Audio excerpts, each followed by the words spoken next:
You guys just probably got something on your end that gives me permission to record. You'll see that whenever I hit the button. Again, I'll tell you why in just 1 second. I do record, but let's go ahead and jump in. And I've introduced you guys or heard from you guys. So let's introduce you to us. By the way, for those of you that this is your first post, I'm just kidding. We're not doing any kind of weird initiation or anything. I will say this, for those of you and those of you that have had a post under your belt or two, I think you can agree with me. Post licensing is not near as intense as pre. You got the hard part past you. So you got through pre, that's good. Now, with that being said, you still have to take a test at the end of post. There is still a level of commitment on your end. Particularly this post licensing is 301, broker relationships and responsibilities. This post licensing, this is the fancy way of saying agency. So we'll spend the next 30 hours together, the next 2 weekends, just talking about agency.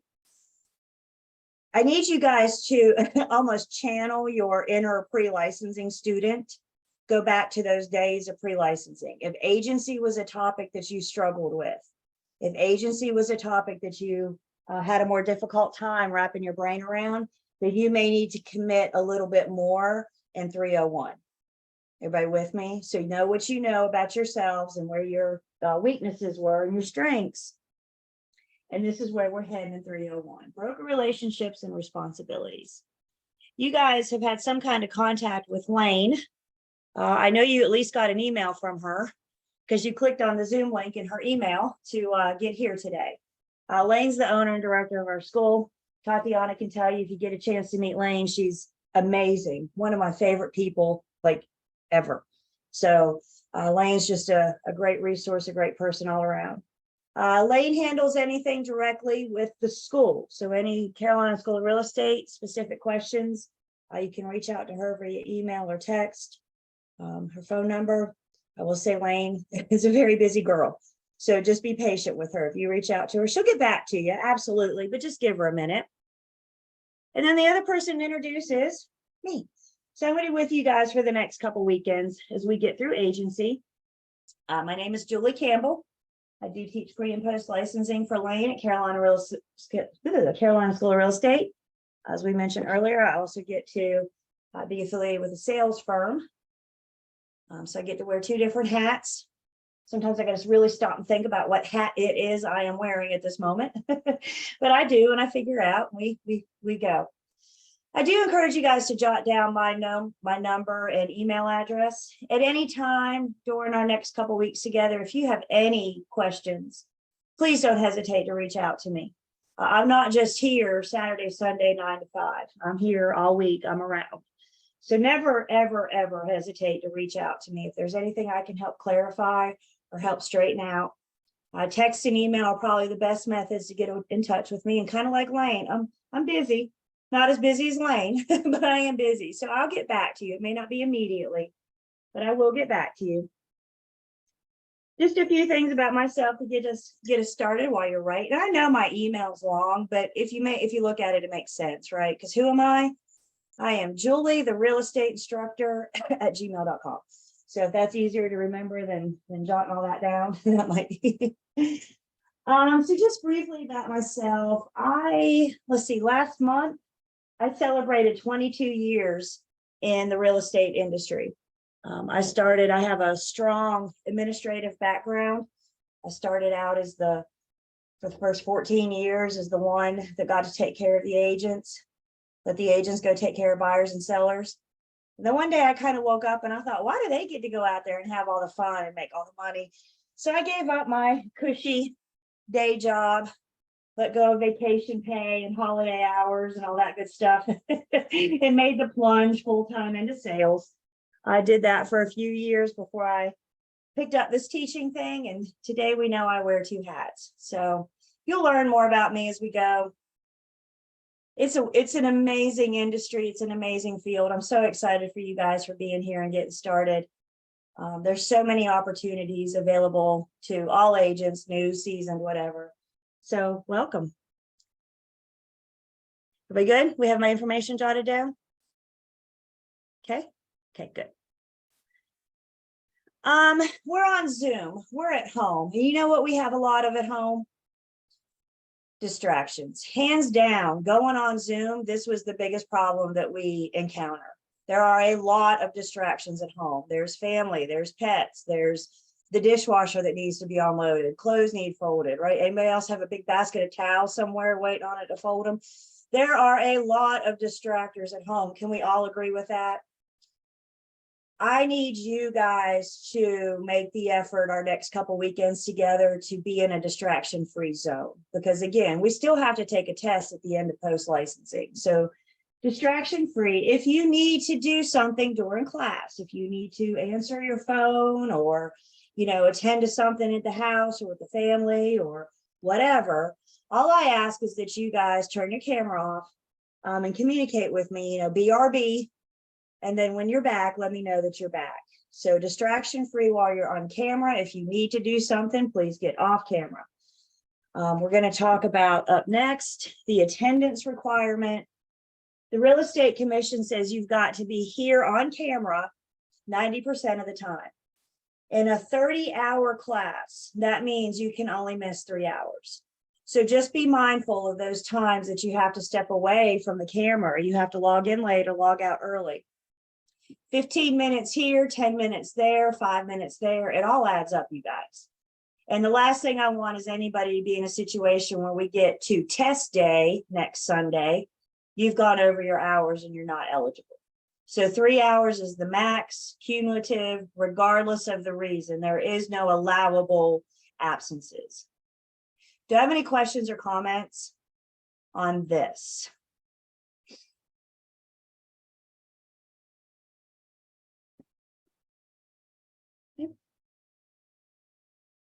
I did mention a test. So the very last thing we'll do together next Sunday is take a test. We will talk more about that. You got to make a 75% to pass. You do get an hour to take the test. And you do get a retake. You are eligible for retake. So if you don't make at least a 75% next Sunday, we'll schedule a retake with you. And you get a second shot, a free second shot. How many times in life can we say that? You get a free second chance, right? So here we are. The other thing I need you guys to do, there is a little bit of math in 301. So I need you guys to run out and get yourselves a calculator, a basic calculator if you don't have one. When we take the test next Sunday, I can't let you use a calculator on your phone because your phone has Google. So for your test, a little bit of math, not much. There's only 2 math questions, but I do want you guys to have that tool to be prepared. 301 is unique in the post-licensing classes because 301 is the only one that has mandatory homework assignments. What does the word mandatory mean? Is it optional? They must be completed. There it is. It must. That's a great word, Tatiana, isn't it? It must be completed. So if you want to get your certificate of completion, there's 2 mandatory homework assignments. We will get to them tomorrow. I will talk about both of them tomorrow, so you guys have the whole week to do them. Is that fair? One of them is going to be, we're going to look at a floor plan and talk about some measurements, dimensions of rooms and the property itself. The other mandatory homework assignment is a CMA, a comparative market analysis. So nothing too extenuating, nothing too crazy, but they are in fact mandatory. As I mentioned, for those of you that are new, even those of you that aren't, 301 is the only post-licensing that has mandatory homework assignments. Anything else is just highly recommended. I'm hoping to help you guys get through and get this material. So in order for you to receive the certificate of completion from Lane next Sunday, you have to pass the class, meet the attendance requirements, and fulfill the mandatory homework assignments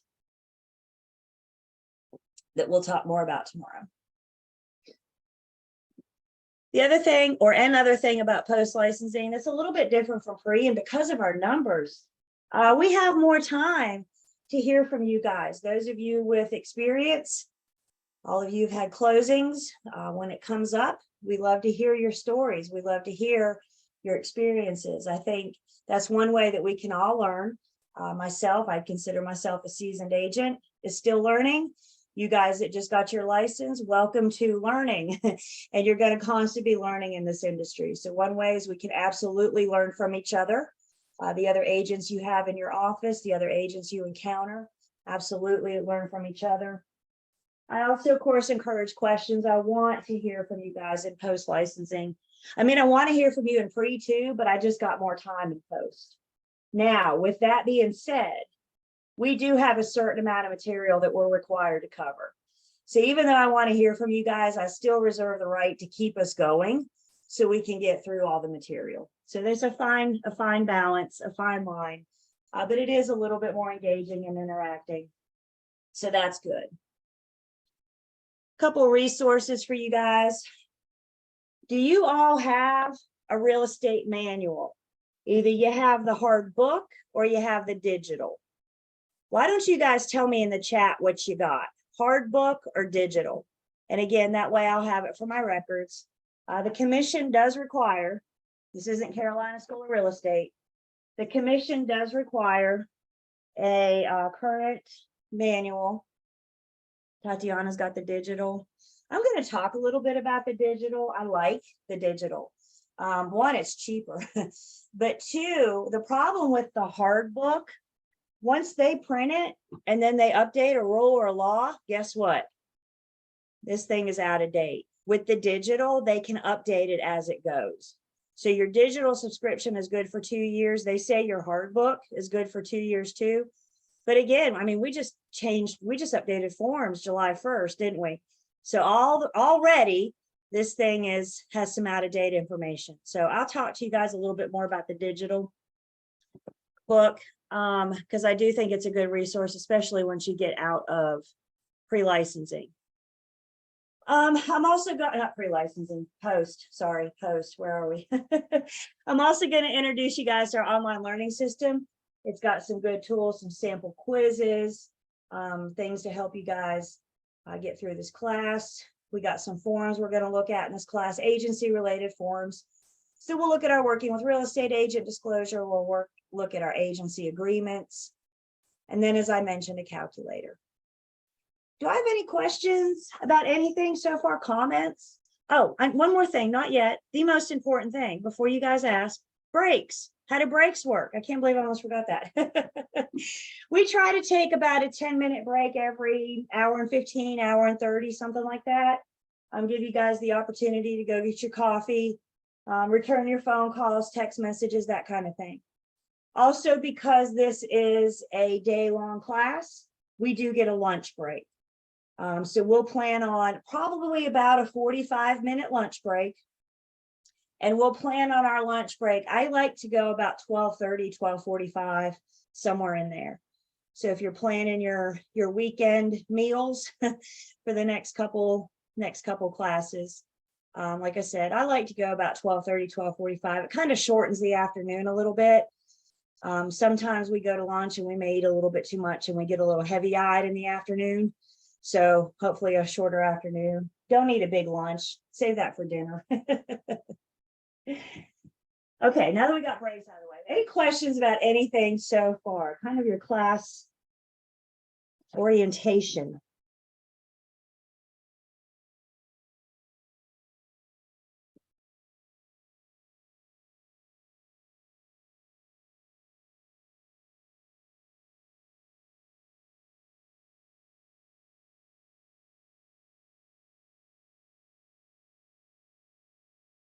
Hey, Julie, quick question.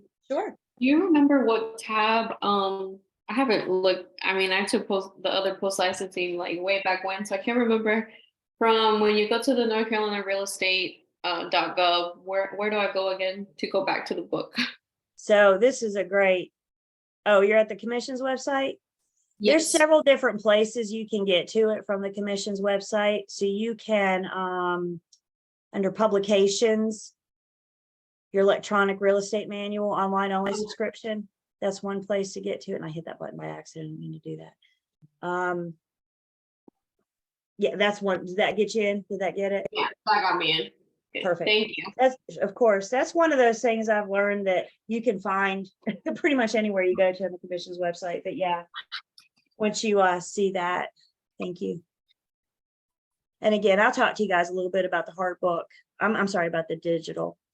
I do want to take just a few minutes before we officially get started and go over this email that you guys got from Lane. When did you guys get this? It says 2 days ago. So what, Thursday you guys got this? And this, of course, I know I've gotten this because you guys clicked on the Zoom link and you're here right now. But there's some other important information in here as well that I do want to go through and make sure that we saw this. First off, Lane needs you guys to complete your registration and sign the contract. If you have not done that yet, please do so like at your lunch break today. Lane cannot submit you for completing this class if the contract's not signed. So please go ahead and do it so she doesn't have to hunt you down later. The other thing, we have our online learning system, which I'm getting ready to introduce you guys to. This is a great platform for some interactive quizzes, some additional supplement material. Again, all things to help you guys wrap your brains around this information. We'll look at that in just a second. But what we have in the email is the link you need to access for this class for 301. And if you've never created or used the online learning system, they've also included a tutorial. I think it's like a 4 or 5 minute video. I mean, it's not long at all. Don't hold me to that. But it kind of walks you through how the online learning system works, how you can get yourself set up, that kind of thing. Is anybody set up yet on the online learning system for this class? Few of you? Good, good, good, good. Again, the rest of you, sooner rather than later, your homework assignments are in the online learning system. So we need to get you in so you can access those. More important stuff in Lane's email. Various things about Zoom. You're not going to connect on your phone, and you are not going to be in a moving vehicle. That's one of the absolutely never allowed distractions. I cannot have you on Zoom in a moving vehicle. If I see you in a moving vehicle, I'll remove you from the call. I'll let you come back when you get to where you're going. But in that moving vehicle, we need to remove you. That's for your safety and the safety of other drivers around you. The other big thing I want to point out is ClassMarker. ClassMarker is the program that we're going to use to take our test next Sunday. If you've never seen or been exposed to ClassMarker, please take the time to watch this tutorial, because it walks through how ClassMarker works, how you can go to the next question, how you can skip a question to come back to it, that kind of thing. I know at least 2 of you use ClassMarker. You guys, Tatiana has used it. Camille, John, have you guys used ClassMarker before? John, okay, Camille's familiar. So John, you may just want to watch this tutorial before next Sunday, just so you can take that piece out of the equation and be familiar with it. And then the last thing we have here, other than the whole list of things we can't do, but the last thing we have there is just our course dates. Weekend classes are easy. This weekend, next weekend, 9 to 5, that's pretty much what we're looking at. So again, important stuff in this email from Lane. Questions or comments on that?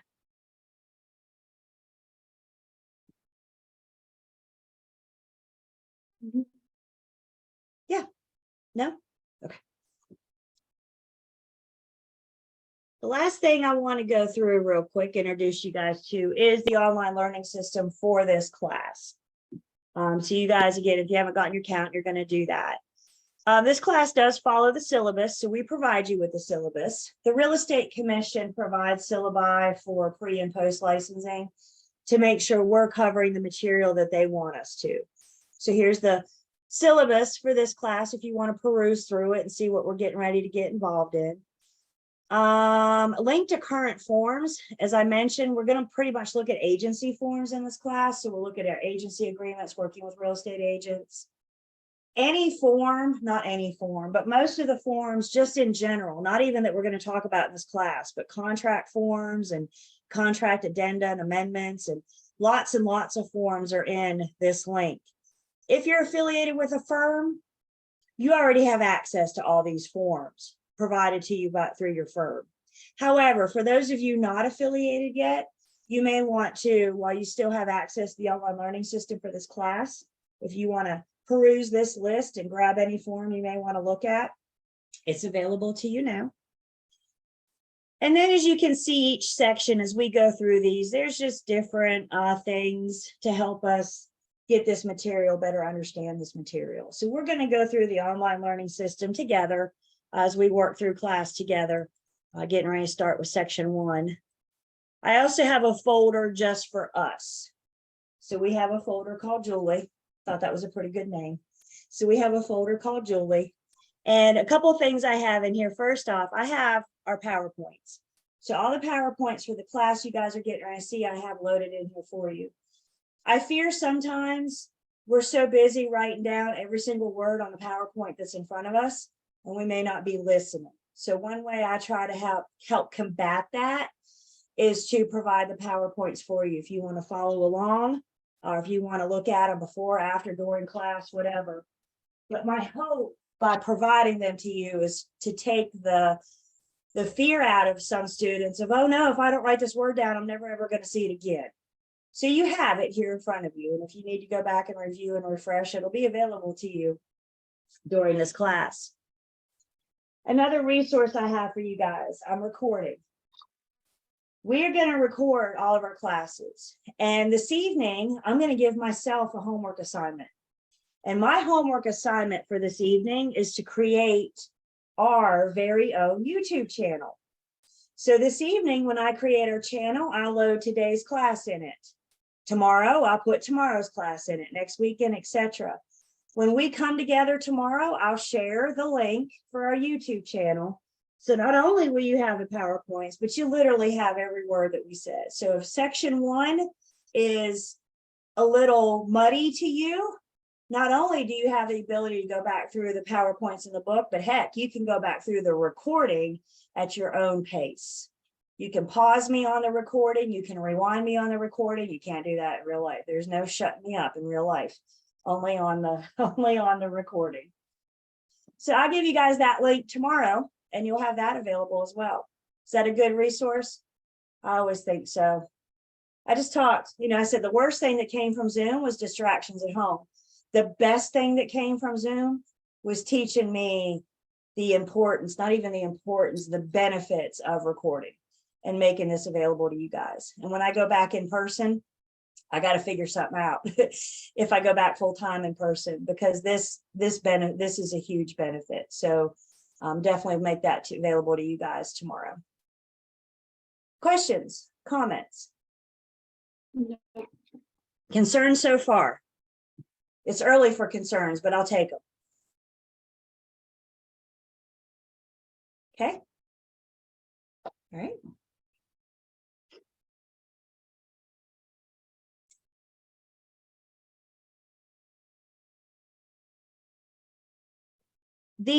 One more thing here, the hard book and the digital book. The good news in this class, we're pretty much focusing only on 2 chapters in this class. So the bulk of this class is chapters 8 and chapters 9. We're going to touch on some information, some content, and some other chapters. Of course, I'll direct you to those when we go out of 8 and 9. But if you want your main focus, where do I focus my attention on in the book, Julie? Your main focus is going to be chapters 8 and 9. My digital people, well, my digital person. You can log in and your 3 little lines on the side here, you can pull up the various chapters. Tatiana, not sure if you know this, but one thing they can do in the digital that they can't do in the hard book is give you a chapter just for post-licensing 301. Here's a chapter just for 302. So they kind of go through what do we need for 301, 302, and 303 and give you these additional chapters in the digital, or these chapters in the digital. Isn't that kind of cool? So you have that in one nice, neat little package. I mentioned earlier the benefits of the digital. Your hard book, you guys, is $50. And like I said, as soon as anything changes, it's out of date. The digital is only $25. And when something changes, they can update the digital. So once you guys have the hard book in your hand, it's great for now. And I think it's perfect. Keep it. But once this hard book updates, you may, on an individual professional real estate level, may want to consider a subscription, a 2-year $25 subscription to the digital. Because when you're ever in the field and you're out with buyers and sellers and you're doing your thing, and the question ever comes up, what would the commission say? The answer to that is in the manual. This is their book. So even when you're done with post, it's still your resource because it answers that question, what would the commission say? So consider the digital if you want to update when your hard book. They just released the hard book 3 months ago. I mean, I haven't even broken the spine on mine yet. So they just released it like 3 months ago, which means it's going to be a couple years before we see another update. But I'm a big fan of the digital. They allow you to highlight. They're updating it. They're improving it as we go. So that's that.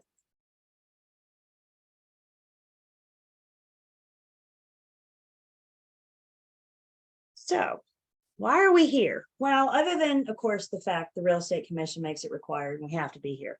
Another good reason to be here is to increase your skill and your knowledge.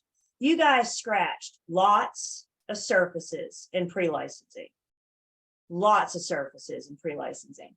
The purpose of post is to take some of the more three of the more important or used topics of pre-licensing, such as agency, and continue to expand your knowledge, continue to help you grow those skills as you're getting out there working more and more with buyers and sellers. Your 3 topics, by the way, there's agency, brokers, relationships, and responsibility. Contracts and closing is another post-licensing class.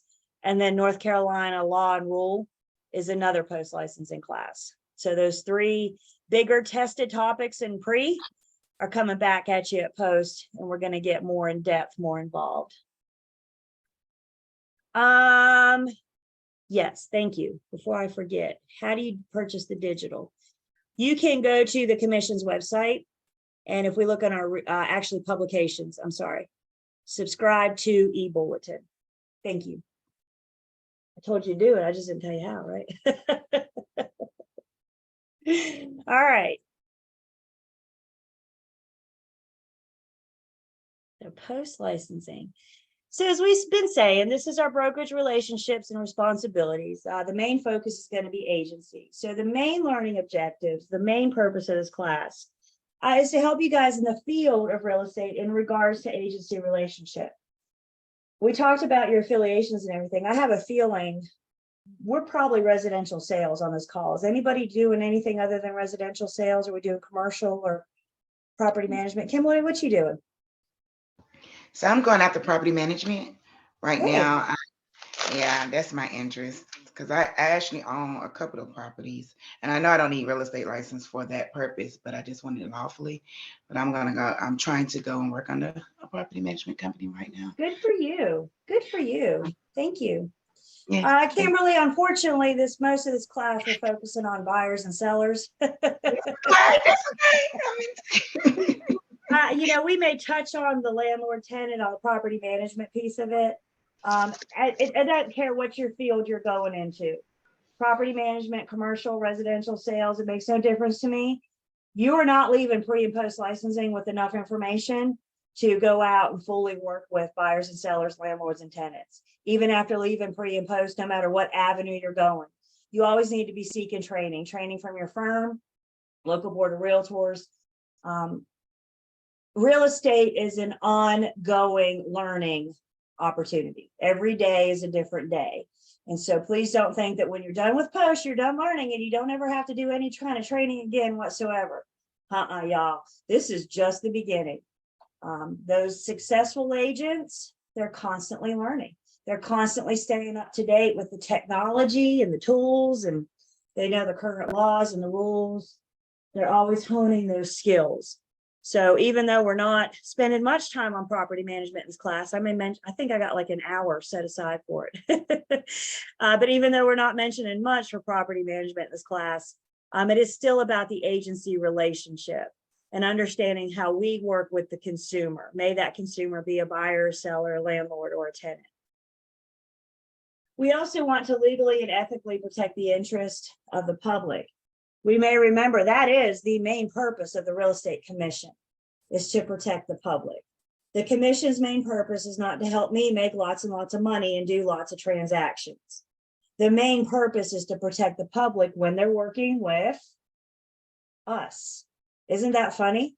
Our licensing governing body is protecting the public from us. That's what the commission's main purpose is. So that's why we're here. I think 301 is, well, I think all three post licensing classes are really important. But hopefully we can leave with a better understanding on how to handle and how to practice agency. So the various topics that we're going to focus on, just agency relationships in general. Actually, in this class, we spend most of our time talking about working with sellers. That's the biggest section because there's a lot to do when working with sellers. We also get to work with buyers. We get to work as a dual agent. If we're going to work in property management, we got a little section for that. And then anytime you take post licensing or CE with the Real Estate Commission, they have this other topics. And that's going to cover stuff like licenses, statuses, license categories, that kind of thing.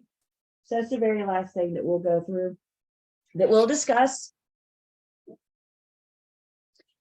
So let me ask you guys a question. Is agency, and you can shake your head, yes or no, is agency something that you think you should want to understand? Is agency something you think that you should, I hate to say the word need, but do you think understanding agency is important? I would agree with you guys, absolutely. Guys, remember, we are the ones that are creating agency with the consumer. We know what we can do. We know the parameters of our job. We know the confines of license law and commission rule. The consumer does not. It's not the consumer's job to know our job. It's our job to know our job. And understanding agency to the point that we can explain our job and duties and responsibilities to the consumer is a big part in understanding and creating agency. Because the truth is, if you don't understand agency, if you can't look at a consumer and properly explain dual agency, you're putting yourself in jeopardy. You're putting yourself at risk. So understanding agency is also not only for the consumer, but it's also your duty under license law and commission rule as a broker, as a North Carolina real estate broker. Buyers and sellers sell houses and buy houses every single day without us. It is not required for a buyer or seller to hire an agent. So one thing we need to do is show them our importance, right? Why do you need to hire me? If you don't need to hire me, why are you choosing to hire me? And one of the benefits that we bring to the table is experience and knowledge. Consumers, for the most part, are not buying and selling all the time.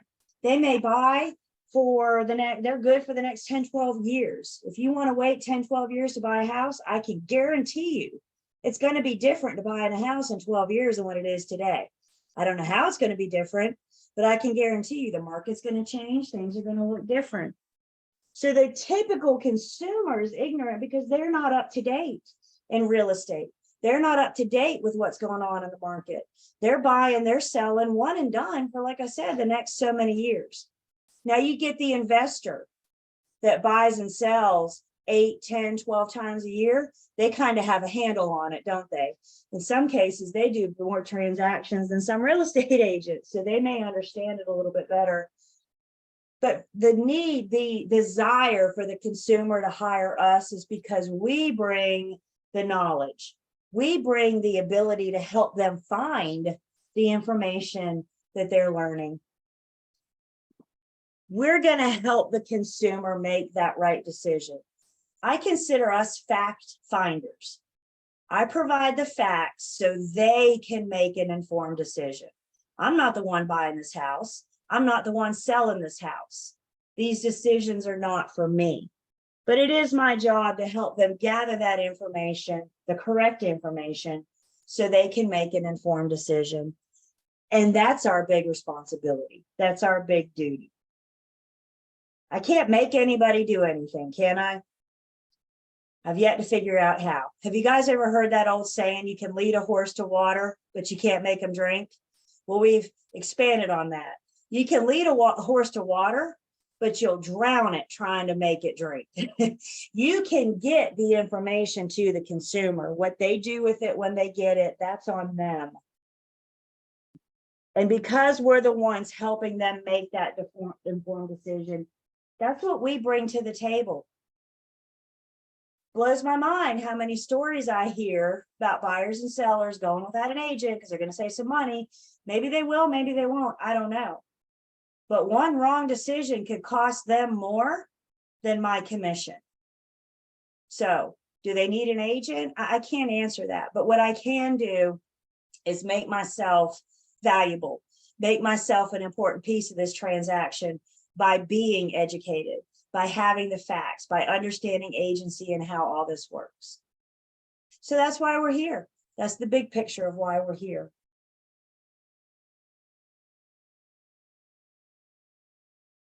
A couple other things just to clarify, because I do think this is a source of, we need to understand our sources. You get yourself in trouble at the court versus the commission level. Please understand, the real estate commission is not going to fine you. If you injure a buyer or seller, they're not going to make you pay them back monetarily. The commission doesn't come after money. The commission comes after what? Your license. That's right. They come after you. They come after your license. So again, if you injure, if you harm a buyer or seller, if you harm a landlord or a tenant, if you harm a member of their public, their recourse is to reprimand, suspend, censor, or revoke your license. Understand that injured party can hire an attorney, take you to court, and sue you. The court is who could fine you. The court is who could come after money. You've done bad when you're dealing with the court and the commission. I'm just saying. But the injured consumer can do whatever they feel is necessary to make it right. So court versus the commission. The other comparison I like to do just to make sure we good is whether or not it's a licensed law or a commission rule. Licensed law is state law, you guys. Licensed law is from the North Carolina General Statute. Specifically of the North Carolina General Statute, real estate license law is chapter 93A. We're going to spend a little bit of time talking about 93A. And by the time we're done, before we're done, I'm even going to show you guys where you can access these current laws and rules. So again, you have those tools as resources when you're out there working with the commission's public. The other set we have is the commission rule. These are rules created, adopted by the North Carolina Real Estate Commission. Because they are a governing body, they have the right to create rules. So whether or not it's a licensed law or a commission rule or both, some things fall under law or rule. Again, helping you guys get the resource to know where to go. Once you're out of pre and post, I think that's a common question. Pre and post, we shove this stuff down your throat, don't we? We say, here's commission rule, here's commission rule, here's commission rule. But guess what? When you're done with post, where's the commission rule? And that's what we hope to do, is to help give you guys that knowledge so you can continue your careers. So commission rule is chapter 58A. Again, we'll spend more time looking at these as we go on. Another really important thing, I think, to understand agency, to help us understand and wrap our brain around agency. My loyalty has absolutely nothing to do with the one that's paying me. My loyalty to the consumer is to the one that hires me. That's who gets my loyalty. It has nothing to do with the one that's sending me the money. In a typical real estate transaction, typical, well, there's lots of variations, and we're going to talk about those, but there's lots of variations. So in a typical transaction, the seller pays the listing firm. The listing firm shares their commission with whomever brings the buyer. So in a typical real estate transaction, if you're the buyer's agent, your buyer's not paying you, are they? And a typical transaction, you're the buyer's agent. Who's paying you? The seller through the listing firm. Is my loyalty to the seller as a buyer's agent, even though they're paying me? No. My loyalty is to the buyer because they are the one that hired me. What about if you're a buyer, again, you're still a buyer's agent. Now your buyer wants to go after for sale by owner. Now you're not dealing with another agent, are you? Now you're dealing with an unrepresented seller. Does the unrepresented seller have to pay you? No. Am I going to ask them to pay me? Yeah. And if they say yes, that doesn't change my loyalty to my buyer. And that's what we're talking about in this class, is understanding that loyalty and knowing that agency does not follow the money. Agency follows the agency agreements. Let's get some verbiage down to who are the parties working with the buyer, who are the parties working with the sellers. Those working with the buyers are sometimes referred to as the buyer's agent or the buyer's firm, buyer's company. Those working with the buyers on our forms are referred to as the selling agent or the selling firm. When we see that ing in the selling and the listing, that's the verb, that's the activity. So if you're working with the buyer, your activity is to help them selling the property to them. Think about, I don't know, going to buy a car. That car salesman is trying to sell you a car. And that's what we're doing here as a selling agent. We're trying to sell the buyer property. Those working with the seller, we refer to as seller's agent, seller's firm, seller's company. Or on our forms, our documentation, it is the listing agent, the listing firm. Again, it's that verb. So just making sure here we're good with terminology as we start seeing it popping up in our upcoming slides.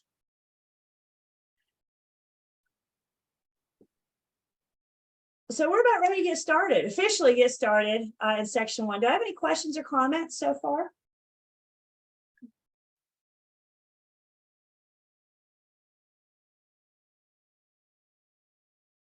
So far, so good, right?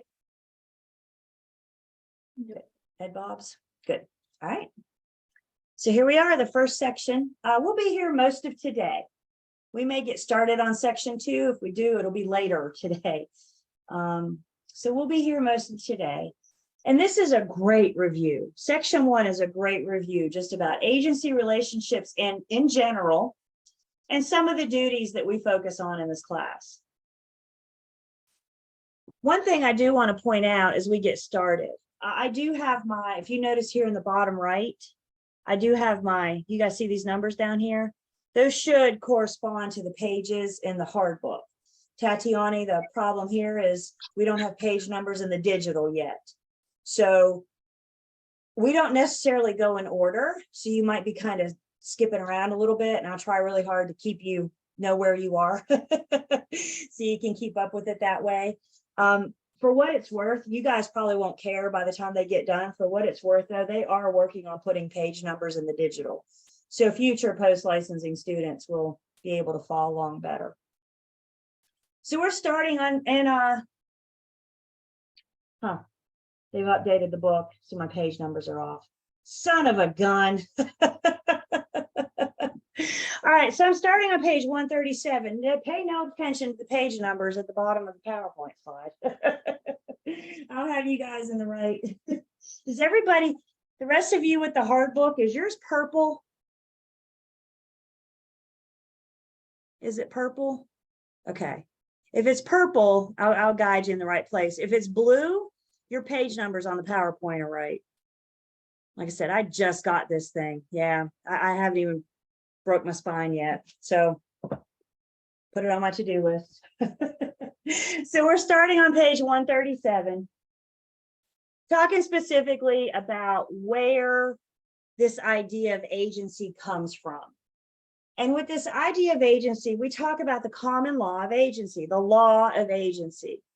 But understand, you guys, agency is not comprised of one law. It's not from one source.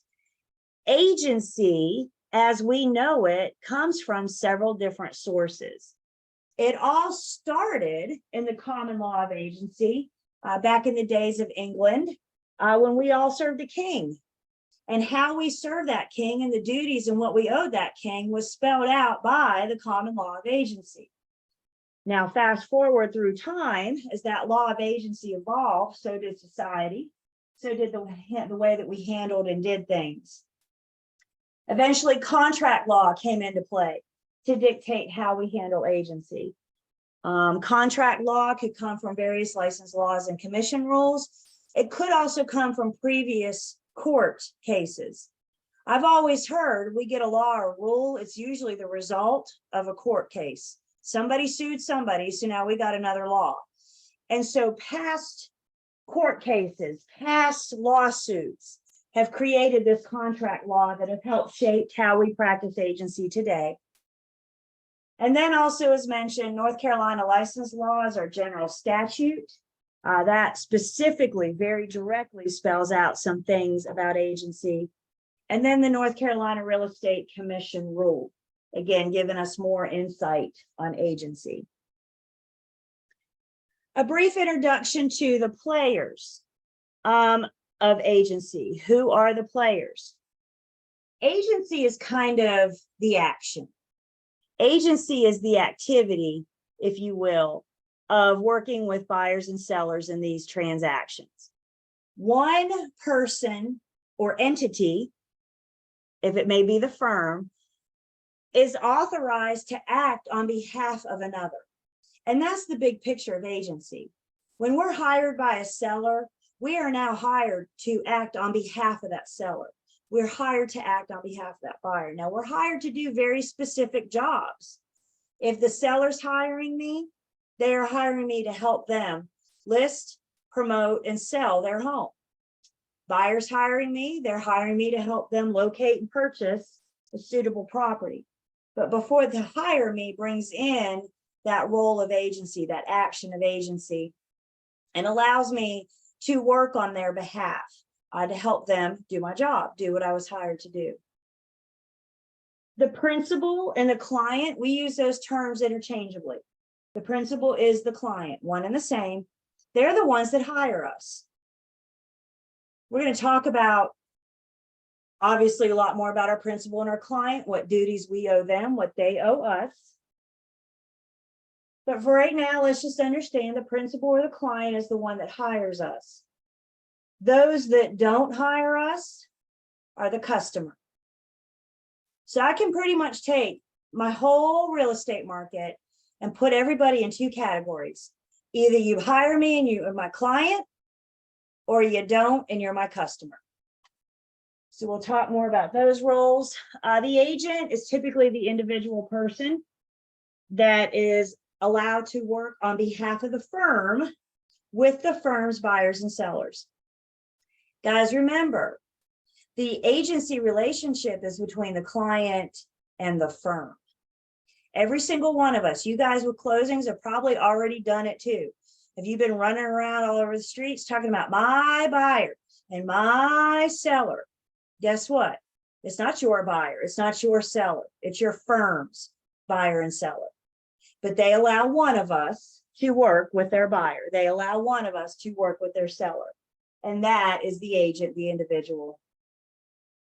And then we have subagents, and subagency can actually take on two different forms. We're going to talk more about subagency. I know this tends to be a problem topic, so we will spend some time talking about subagency. With subagency, when you guys see that word prefix sub, that prefix sub means under. So when we're talking about subagency, we're talking about an agent of an agent under an agent. And again, we'll talk a little bit more about subagency.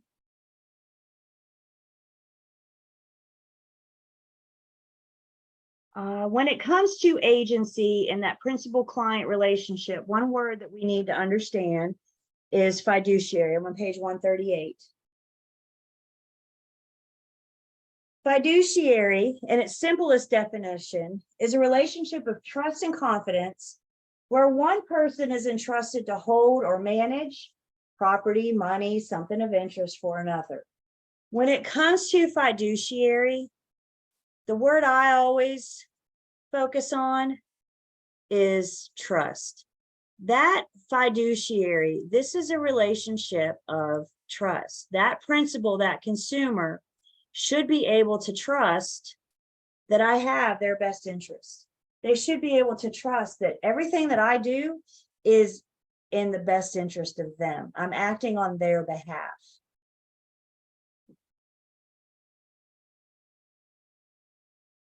So the fiduciary, the agent fiduciary duties, the person who acts for another, there's that relationship of trust and confidence. You are obligated, that's a big word, to act in the other's best interest.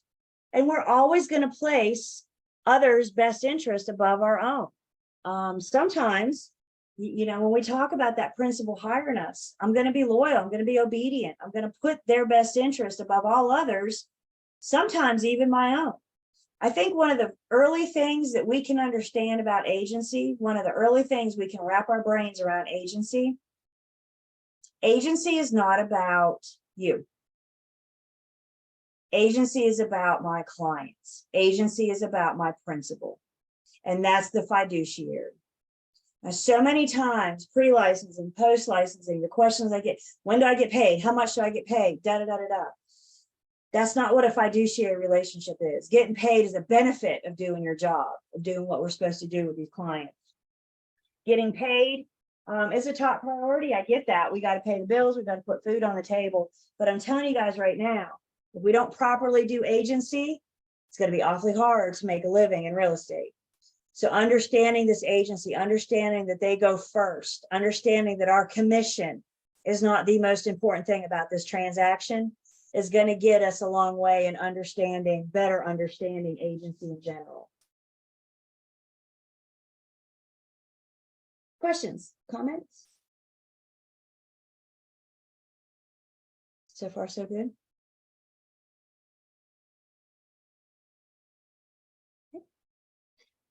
So some basics of agency. We got several different, agency can take on several different forms.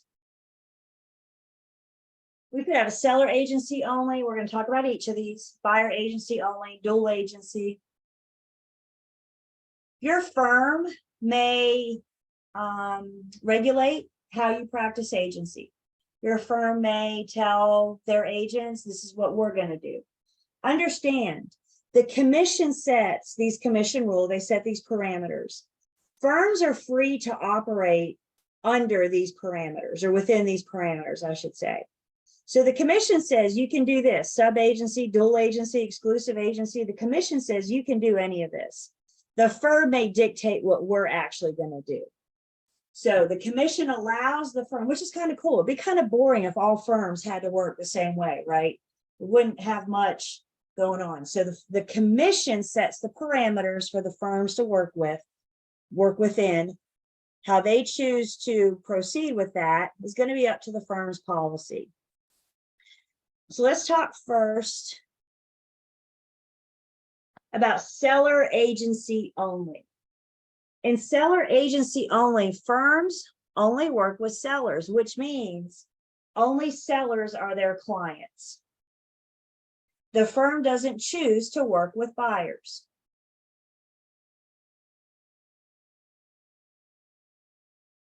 Once the seller has hired the firm, one agent or a group of agents or a team or whatever, for example, are allowed to act as the listing agent. They're allowed to act in the best interest of that seller working under the firm. Remember, we're all with the firm. The seller hires the firm allows you to work with their seller. One form of sub-agency. Remember, the seller's hiring the firm. So if we want to think about it this way, when the seller hires, or let me say it this way, when one of us gets a listing, in a sense, all of us get a listing, because it's not us that got the listing, is it? It's the firm.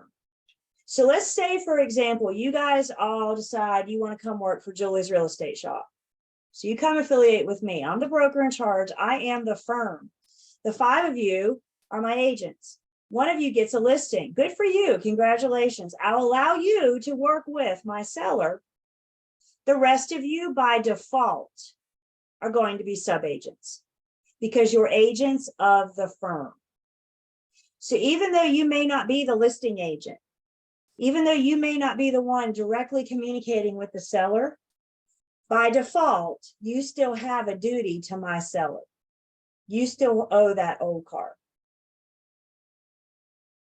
If one of you leaves Julie Real Estate Shop, you go to another firm, you think I'll let you take your listing with you? Maybe. It depends on my firm's policy, doesn't it? Understand, I like that you guys shook your head no, because let's just think the worst case and hope for the best, right? Some firms may let you take your listing when you go. But hear me when I say it's up to the firm. It's up to the firm's policy. So one of you leaves, my policy is not to let you take it with you. Guess what?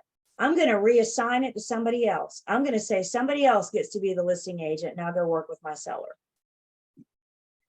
So one agent is the listing agent. Everybody else by default is that seller sub-agent. In seller agency, there are no buyer clients. We're only working with buyer customers.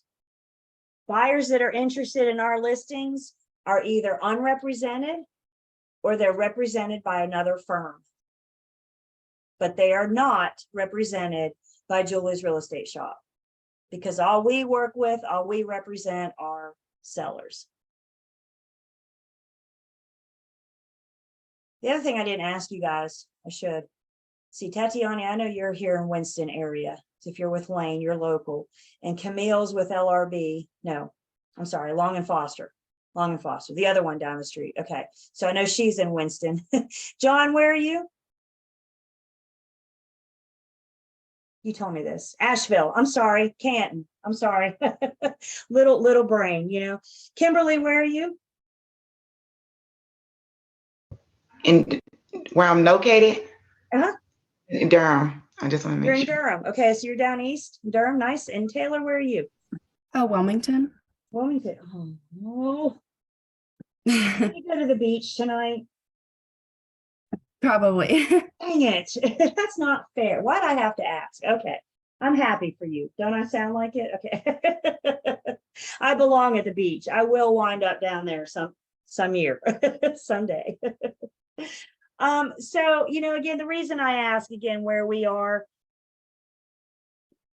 typically in our bigger markets, such as Raleigh, Durham, the Triad, Wilmington, Asheville, I'd say we're all in a bigger market throughout the state. Typically in our bigger markets, we don't see many firms practicing the seller agency only. Where we typically may see this is going to be a less populated market, maybe more rural area. For example, we have an instructor with Carolina School of Real Estate that lives down in Troy, that area. And she says just about everything down there is single agency. They don't have this buyers or sellers. So again, less populated areas. Back to our more populated areas that we're all from, you may come across a firm that does seller agency only in Winston-Salem. They're probably promoting or advertising themselves more as a boutique firm, something with a specialty, a niche, if you will. And that niche might be working with sellers. So if we have seller agency only, that means we can also have buyer agency only. Buyer agency says we're never going to have any listings because we're never going to have any seller clients. Buyer agency says all of our clients are buyers. So we are helping our buyers find property that are either with an unrepresented seller or for sale by owner or listed with another firm. But my firm, our firm, is only going to be the selling agent, the selling firm.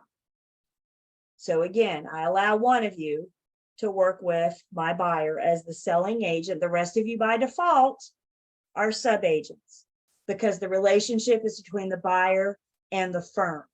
Always remember that. The relationship is between the client and the firm. So if you find yourself out there in the real world struggling with how to proceed, what do I do? Who do I represent? It's too much. Look towards the firm, because whomever's the firm is representing is who our duties and loyalties are to. So these firms only work with buyers, never seller clients. Again, conflicts of interest, just in general, buyer agency, seller agency, particularly with a buyer agency only, there's a huge conflict of interest that says, I cannot represent the buyer in a transaction where I am also the seller. So if my name is on that deed, I can list my own property. Of course I can. I'm not going to let one of you collect a commission to sell my house, please. So yes, I can list my own property for sale. What I can't do is represent the buyer in that transaction. Can we see the conflict of interest here?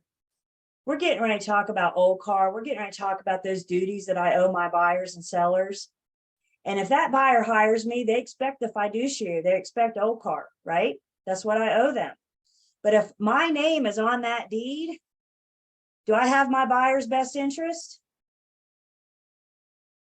Probably not. If my name's on that deed, whose best interest do I have? Mine, all day long. So a huge conflict of interest.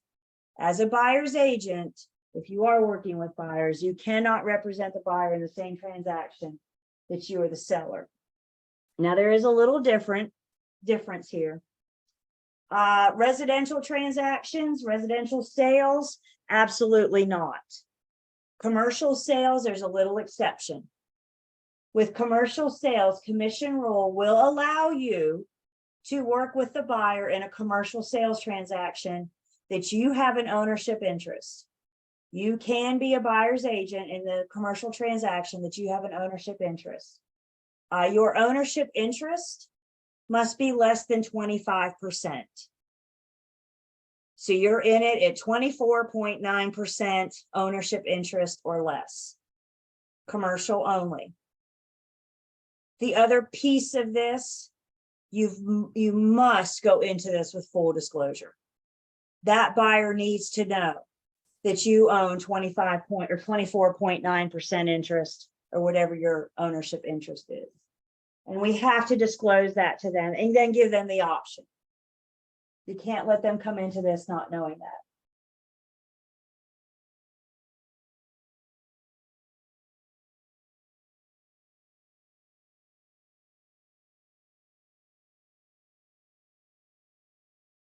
The other type of agency that we mentioned a few minutes ago. Well, let me say this first. We've talked about single agency, seller only, single agency, buyer agent only. You may also come across a firm somewhere that does single agency, will work with sellers or buyers, but never both in the same transaction. So basically, the first one to get there is the first one that wins, the first one that gets our agency. What we see the most often in our bigger markets, Triad, Asheville, Wilmington, and Raleigh-Durham, most firms that work with both will offer dual agency. I'll work with sellers, I'll work with buyers. What the heck? I'll work with both in the same transaction. So with dual agency, we're looking at an or here. Either the client has exclusive representation, I represent one or the other, or exclusivity goes away and I represent both in the same transaction. Through the buyers and sellers' point of view, their relationship with the firm is either exclusive or dual. So do you want that exclusive representation? Are you okay with sharing? When it comes to exclusivity and agency, I think that word exclusive means a whole lot. We're going to spend time pointing it out, making sure we understand it. If you are, let's just put real estate aside for a second, pretend it doesn't exist. If you're dating somebody exclusively, how many people should you be dating? Should you be dating? Okay, usually my women answer that one first, but John got right on that. Thank you, John. On a class of a bunch of women, we appreciate that. So if you're dating, the guys are usually like, they got to think about it. So, so if you're dating somebody exclusively, you should only be dating one person. Yes. Now let's bring that word exclusive back into the real estate transaction. If we are dating a buyer or seller, better yet, a buyer or seller are dating the firm, exclusivity and agency is a one-way street. If we have that exclusivity, the buyer can only date one firm. If we have that exclusivity, the seller can only date one firm. But guess what? The firm can date as many buyers and sellers as they want to. It'd be awfully hard for us to make money, any of us to make money, if we could only have one buyer, one seller per firm. Everybody see this? I mean, we're a small firm of 5 agents, Julie's Real Estate Shop. It's me and the 5 of you. What if we were a firm of 200 agents? You guys know, I think like Keller Williams and Kernersville, last I heard, they were like up to 450 agents. Could you imagine if that whole office could only have one buyer and one seller? What are the other 448 people doing? You guys with me? So exclusivity and agency is a one-way street. The buyer is either exclusive to the firm, the seller is exclusive to the firm, or they're sharing us. They're sharing us with the other side in this dual agency. So in dual agency, the company represents both the buyer and the seller in the same transaction. The seller is selling 123 Main Street. The buyer is buying 123 Main Street, and both have hired the firm to assist them with that. With dual agency, we refer to these as in-house transactions because they're under the same firm. Dual agency, please understand, you guys, dual agency is about the firm. So if you have a firm with 3 office locations, the firm has those 3 office locations. You could have an agent working with the seller in the Greensboro office and an agent working with the buyer in the Burlington office. But guess what? They are both with the same firm. So dual agency is not about the office location. It's about the firm, the in-house transaction of the firm.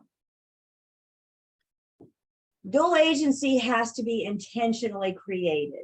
We can't just start acting like a dual agent without having the conversation, without getting the party's permission. Undisclosed dual agency is never allowed.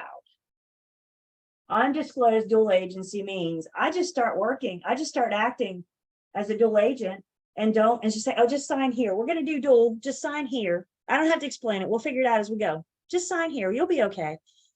That's not allowed. With dual agency, understand it is intentionally created with informed written consent of both parties. This is important. Intentionally created means it doesn't just happen.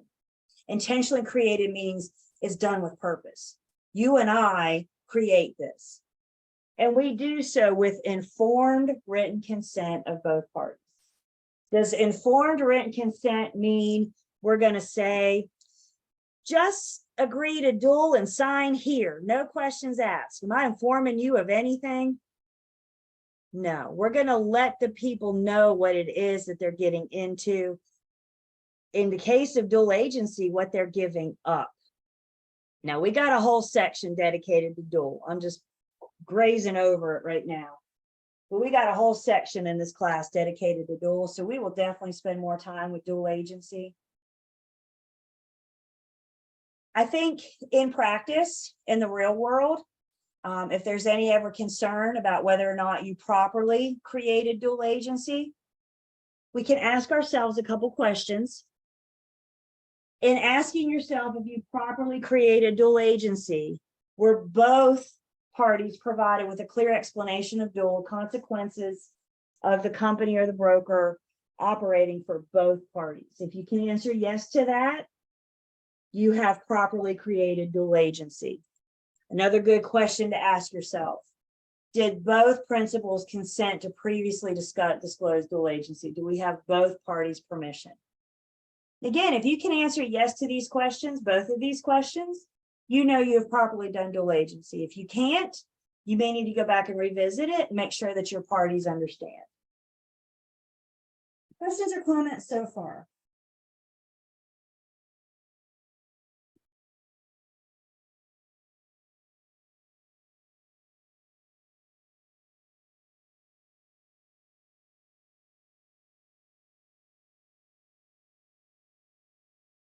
So then I have a question for you guys. Why don't y'all set your chats, pull your chat up. If you move your mouse, your little Zoom toolbar should pop up. And when you pull your chat up, you should have the option to chat to everyone or just to chat to me. Are those your options? Everyone or me. So set your chats just to me. This is just between me and you. I ask you guys questions sometimes. I look for responses. That's that class participation thing we were talking about. But I always ask you guys to do private chats because this is between me and you. I don't want you to be so worried about getting it right or wrong. This is just between me and you. So everybody set? Everybody ready? So question for you guys. Please tell me in a private chat, A, B, C, or D.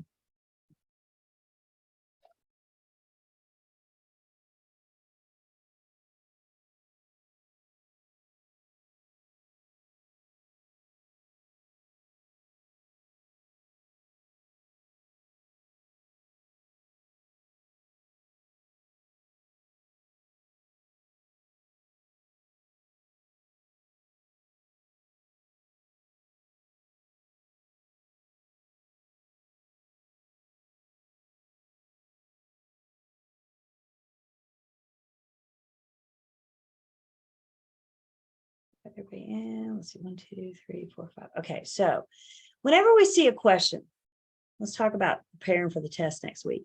Whenever we see a question, the very first thing I want you guys to do is just read the question. Just read the question. This one's a pretty simple question, but you guys know, you remember from pre in your state exam, some of those questions get pretty dang long, don't they? So stopping and reading the question and just focusing, just ask yourself, what is this question asking me? Because that's all you care about is what this question's asking. Anything else in there that's not relevant to what this question's asking is called a distractor. What's a distractor's job? To distract you. So how do you win against the distractors? You stay focused on what the question's asking. Your test next week, you're going to see some of those. They're like ridiculously long. There's a lot of information, some of which you don't need. So just stay focused on what the question's asking. So this one wants to know, a single agency occurs when a real estate agent, and the answer we were looking for here, we're good, represents only one party. One party, we saw that in a transaction. Single agency, we're only working with one. Questions?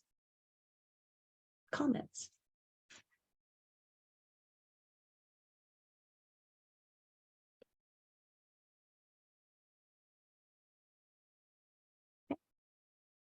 So let's go ahead and take our break. Sync your watches. I got 10:21. Everybody got something similar to that?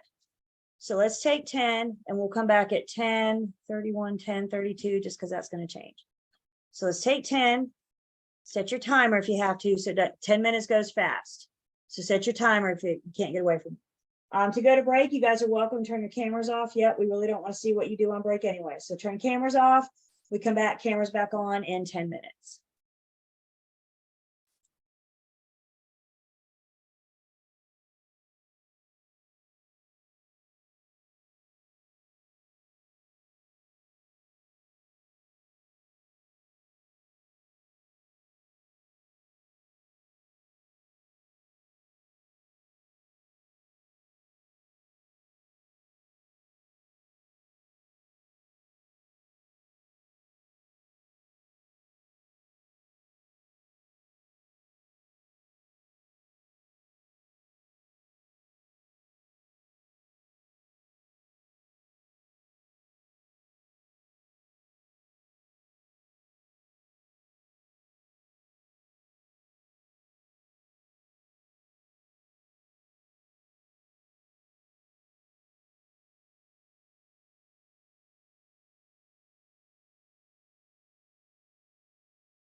Welcome back. That 10 minutes gets away from you, doesn't it?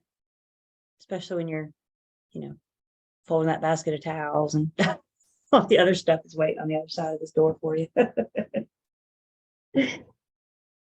right, as mentioned at the beginning, like I said, I do take screenshots for attendance when we come back from breaks, just to verify we're all sitting here. So on your end, you may or may not see a little flash. Sometimes you do, sometimes you don't, but that's just me recording the moment. Any questions about anything so far? Just getting started. Julie, I did have a question, and I Yeah. think I just I overthought it, and then I guess I was writing while you were talking, so it didn't make sense. The seller agency only, they only have listings, correct? Yeah. Any buyer we work with, Tatiana, is going to be a customer. Either they're going to be an unrepresented buyer or they're going to be with another firm. But either way, to our firm, they're going to be our customer. Oh, okay, that's where I got confused. You were talking about working with buyers, and I was like, wait, what? Okay, so unrepresented Yep. buyer or a buyer working with another firm. That's right. Okay. But they're not our buyer client. That's the key there, Tatiana. They're not our buyer client, because the only clients we can have are sellers. Okay. Thank you. Of course. Anybody else so far?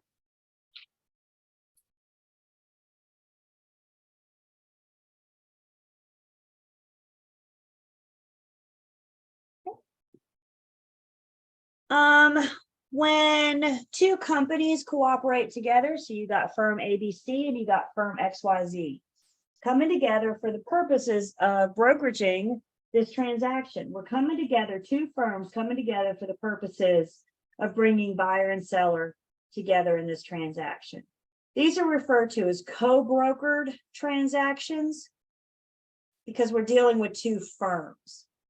Because we're dealing with two firms, the seller is represented a firm and the buyer is represented a firm. So both firms offer exclusivity to their clients in this transaction. We can proceed with the seller having their representation and the buyer having theirs.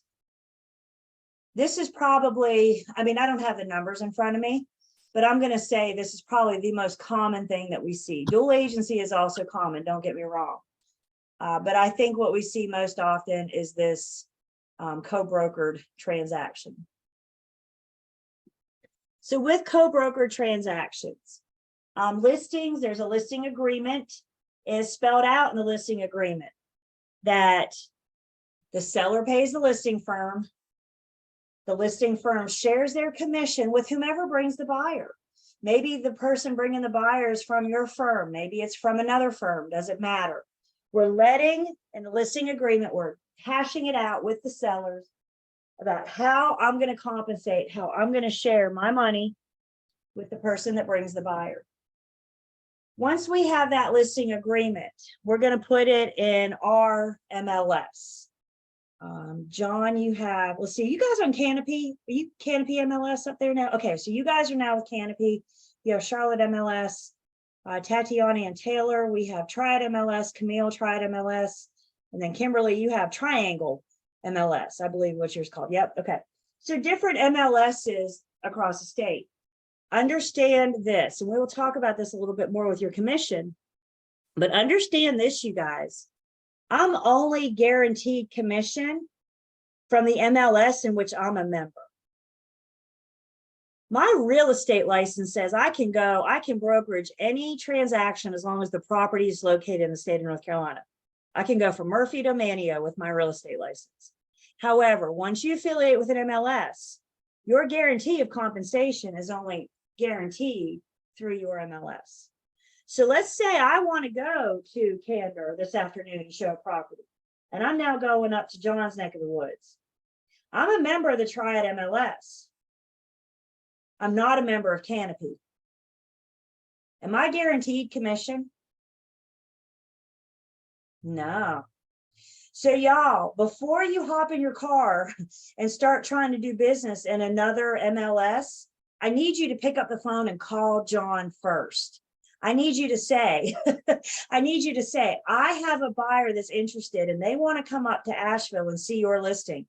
If they proceed, would you be willing to cooperate with me? Would you be willing to pay me? John may say something like, I don't know, I need to check with my BIC, because John can't give money out, right? Because it's not his money to give out. It's the firm's. But is everybody good with that? That seems to be very common. And if you don't hear me now, it's only going to happen to you once, where you don't get paid by John in Asheville, and that'll be a hard lesson to learn. So you're only guaranteed commission within your MLS. Understand too, commission is completely negotiable. There are no set commission guidelines. Your firm has a policy that says how much your firm expects to get paid when your buyer buys, when your buyer purchases a property. So if you look in the MLS, in your MLS, at a listing your buyer's interested in, and the MLS, the listing firm, isn't offering you what your firm thinks you should get paid, then we may need to go to our buyers to make up the difference. So let's say, for example, and I'm just throwing my numbers out here because there are no set commissions. Everybody here? There are no set commissions. So I'm just going to make numbers up. Let's say your firm has a policy that says for every buyer we work with, we expect to collect 2.5% of the sales price. That's your firm's policy. That's just your firm's policy. You go into MLS, your buyer's interested in 123 Main Street. You go into MLS and you see an MLS that the listing firm is offering you 1% if you bring this buyer. Is that what your firm expects to collect? No, your firm has a policy that says we want 2.5%. So if the seller or the listing firm isn't bringing you enough, that's why we have an agency agreement to protect that 2.5. So now in this case, if the buyer bought, the listing firm would give me 1%, and the buyer, under their buyer's agency agreement, would have to bring the 1.5. We need to know our commission, guys, before. I mean, we've already had the conversation with the buyer and the buyer's agency agreement. We've already had the conversation with the seller and the seller's agency agreement. But when it comes up at this moment, we may need to revisit that conversation. You told your buyer 2 months ago, you buy a house, I'm going to get 2.5%. Now they're interested in this one and they're only offering to pay you 1%. Don't just assume that they remember this conversation.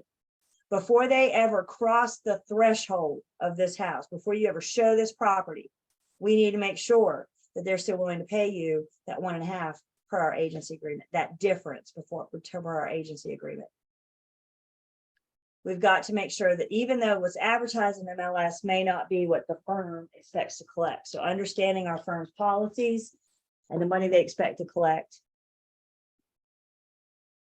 And then let's see, as we said, we need to have any compensation issues resolved prior to presenting the buyer's offer.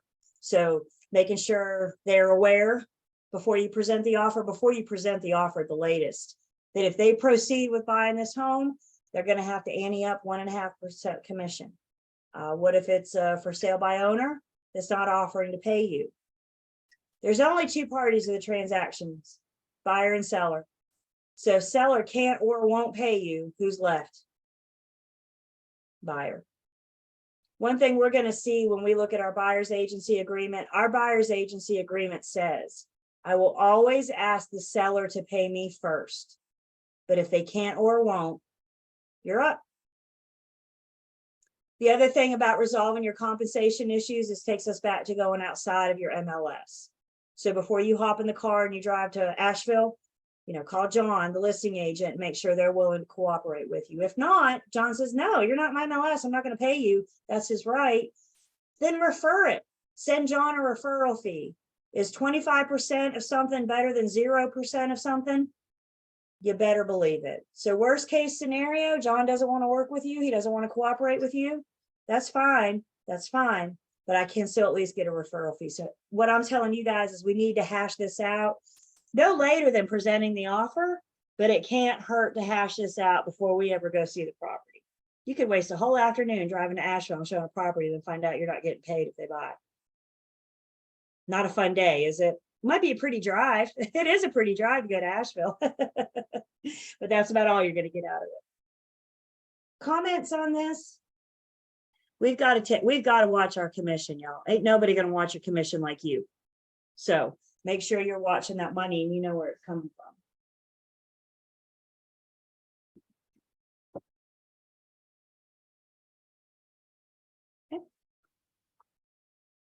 Talk a little bit about seller sub-agency. Now, as we mentioned earlier, there's like two forms of seller sub-agency. Let's try to see where we were in the book. I'm off now too. 150. We're probably about page 146, 147, somewhere in there. Ish. Two different forms of seller sub-agency. The one we've already talked about is that agent by default. When one of us gets a listing, when the firm gets a listing, one of you gets to be the listing agent. Everybody else is going to be a sub-agent of the firm. You're an agent of the firm. The second way, the second form that sub-agency can take is when a broker or a firm is working with an unrepresented buyer. For whatever reason, the buyer has chosen not to hire the firm. I don't know why. Maybe this is that investor that does this 12 times a year. And quite frankly, they really don't need you. They just need somebody to get them in the house so they can measure and, look at what needs to be fixed, look at the HVAC unit, that kind of thing.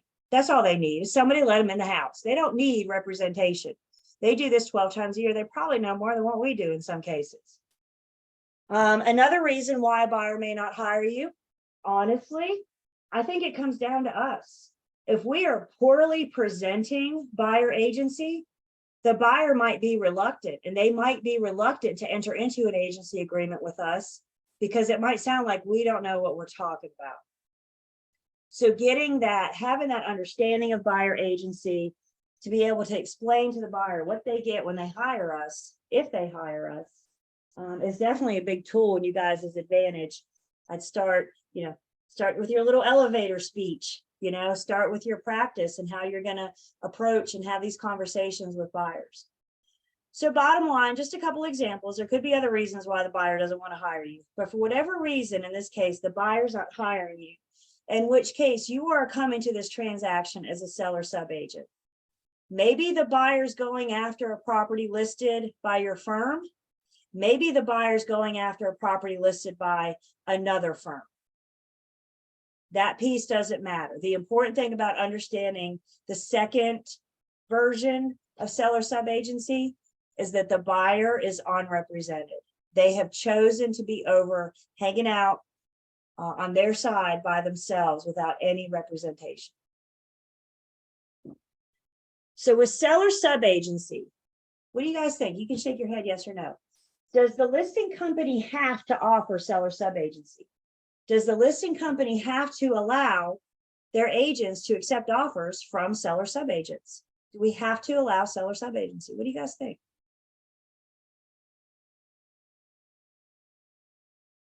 Seeing a couple no's, a few no's. I would agree. They don't have to offer seller sub-agency. Whether or not they offer seller sub-agency is going to be up to the firm's policy and the agreement with the seller in the listing agreement. The listing agreement allows us for a place to discuss with the seller whether or not we're going to offer seller sub-agency, whether or not we're going to allow this unrepresented buyer into the transaction. So probably number one question at this point is, why would we not? Think about it from the point of view of the seller. Doesn't the seller want all the buyers from all over the world to look at their property? You have an open house and you say, wow, we had 12 buyers come through. And what's the seller going to say? Only 12? They want all the buyers to come through their open house. They want all the buyers to look. The seller wants all the buyers. The real estate agent knows we need how many buyers? I just need one buyer, don't I? I just need one. So part of the reason why the seller or the listing firm may not allow all of the buyers is something called vicarious liability. Have you guys ever heard the expression living vicariously through somebody? You're living through their eyes, through their emotions, through their actions. This is similar to what we're talking about here with seller subagency. If we, you guys visual people? I'm visual. I like pictures. So if we look at this as our agency wall, and on one side of the agency wall, I have the buyer. On the other side of the agency wall, I have the agent, I have the seller, and then I have the subagent. This is what I mean in seller subagency. The buyer has chosen to stand over there by themselves. The buyer has chosen to be unrepresented. This is what it means to be unrepresented. You're going through this alone. And they've chosen this route. We need a role in this transaction. If we want to get paid, we need a role in this transaction. So the buyer's already said, no, I'm not going to hire you. So now you can't have that role as buyer's agent. You can't have that role potentially as a dual agent because they're not going to hire you. So now we got to give you a role. And in order for you to be involved in the transaction, the role that you will take on would be a seller subagent. The seller's not hired you in this case. The seller has hired their firm, but they have allowed you to hang out over here with them. The seller subagent's responsibility is what's in the best interest of the seller. So the seller subagent can assist in preparing the offer, presenting the offer, delivering the offer, negotiating the offer. The seller subagent can still do all that, but they're not doing it on behalf of the buyer. They're doing it for the seller. Isn't it in the seller's best interest to sell? And that's what the seller subagent is doing. They're allowing the seller to sell.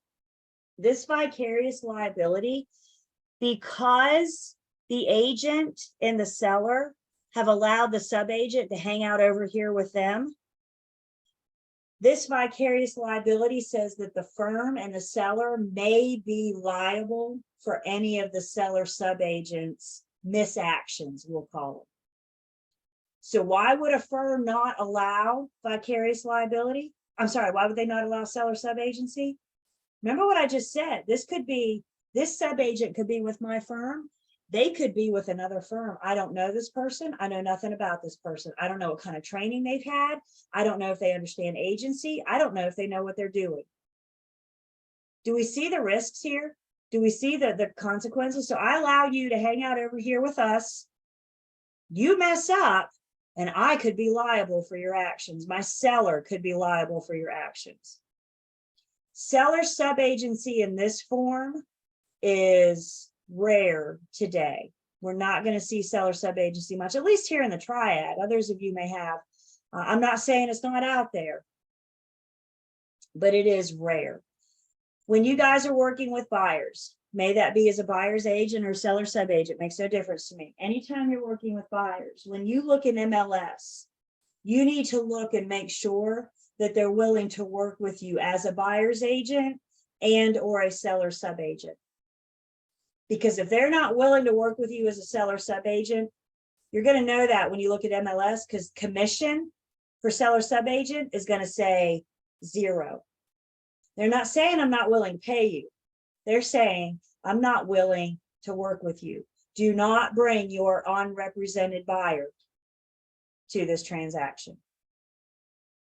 So as a seller subagent, the buyer refuses to work with you. They refuse to hire you.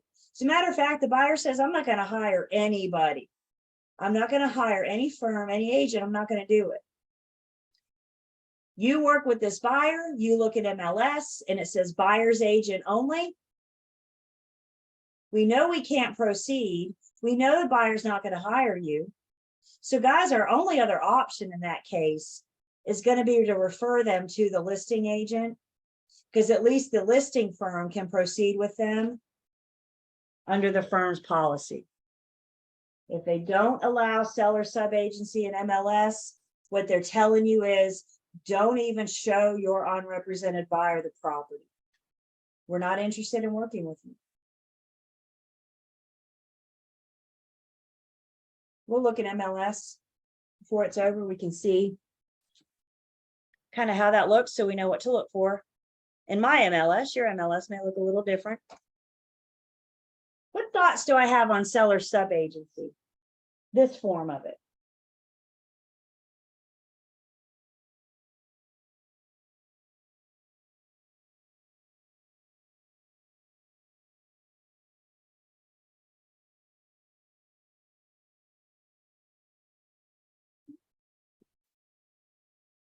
I think a common question that comes up, well, what if they don't want to hire me at first, but then later they decide they do want to hire me? This buyer at first says, no, I'm fine with being unrepresented. And maybe they get to know me. Maybe they learn that they can trust me. Maybe they do believe that I have their best interest.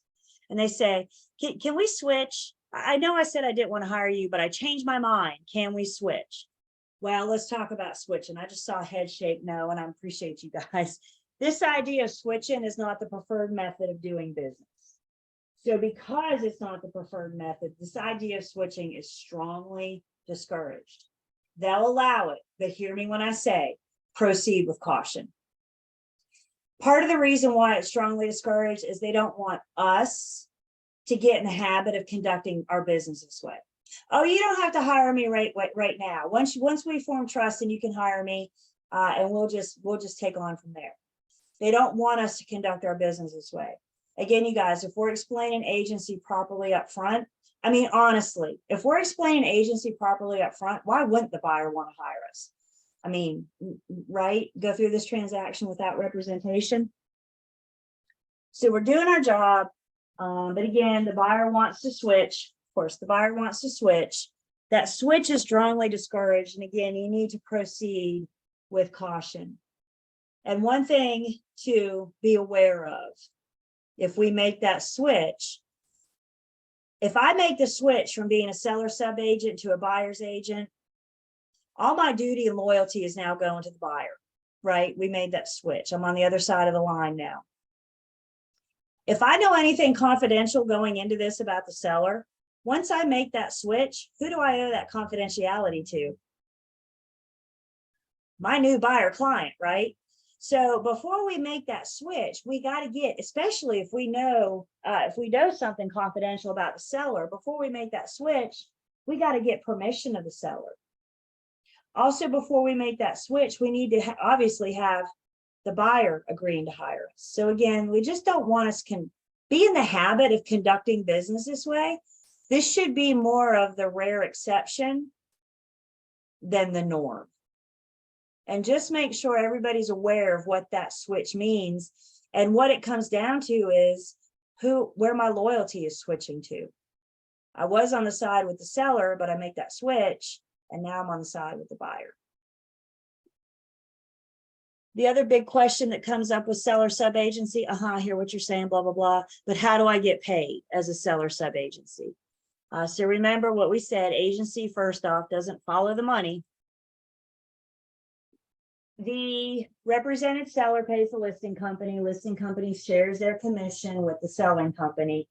If they are willing to pay you as a seller sub-agent, if they're willing to pay you as a seller sub-agent, then that will be advertised in MLS.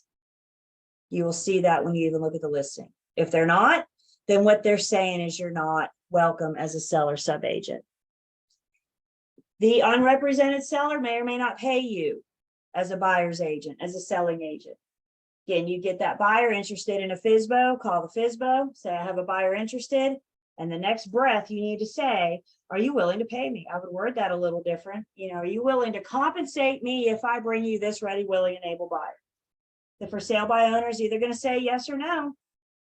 If they say no, who's left to pay you? The seller said no, so who's left? Your buyer.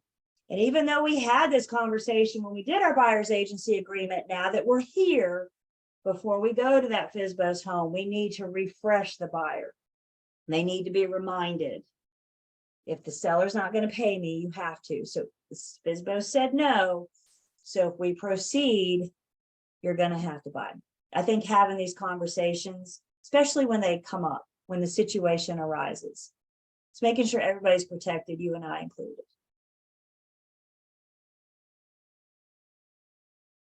Questions?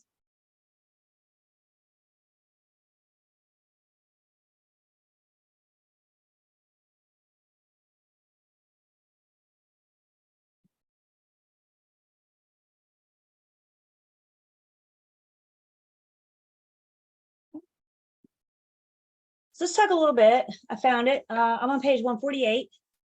Let's talk a little bit about material facts. Let's have a conversation about material facts. So first off, understand the definition of material facts is really broad and not helpful whatsoever. The broad definition of material facts is anything that a relevant person would consider when making a decision.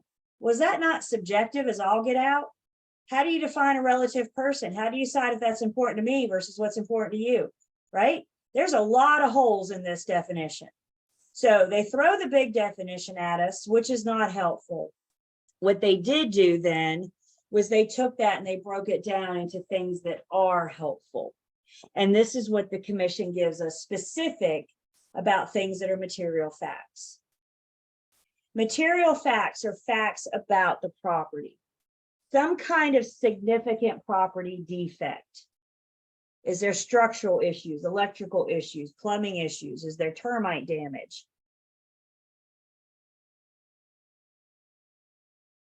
Material facts are also facts that relate directly to the property. They're not on the property, but they relate to the property.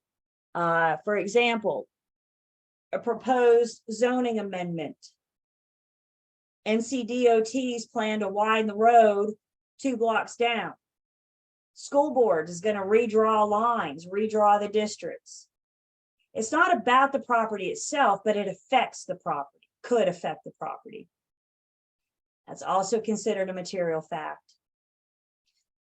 Material facts are also those that directly relate to our principal's ability to complete the transaction. I think this third one is the hardest one for us to sit with. We're going to talk about OCAR in a second. And we remember from OCAR, I owe my clients confidentiality, right? I'm not sharing my client's confidential information. However, if my client can't complete the transaction, I have a duty to disclose that. That is a material fact, because if my client can't complete the transaction, doesn't that affect the other party directly? If my seller can't sell, that affects the buyer, doesn't it? If my buyer can't buy, that affects the seller. So because this seemingly confidential information affects the other side, when we find out that our principal cannot complete the transaction, we've got to disclose this. I think mostly this comes down to, it usually deals with money.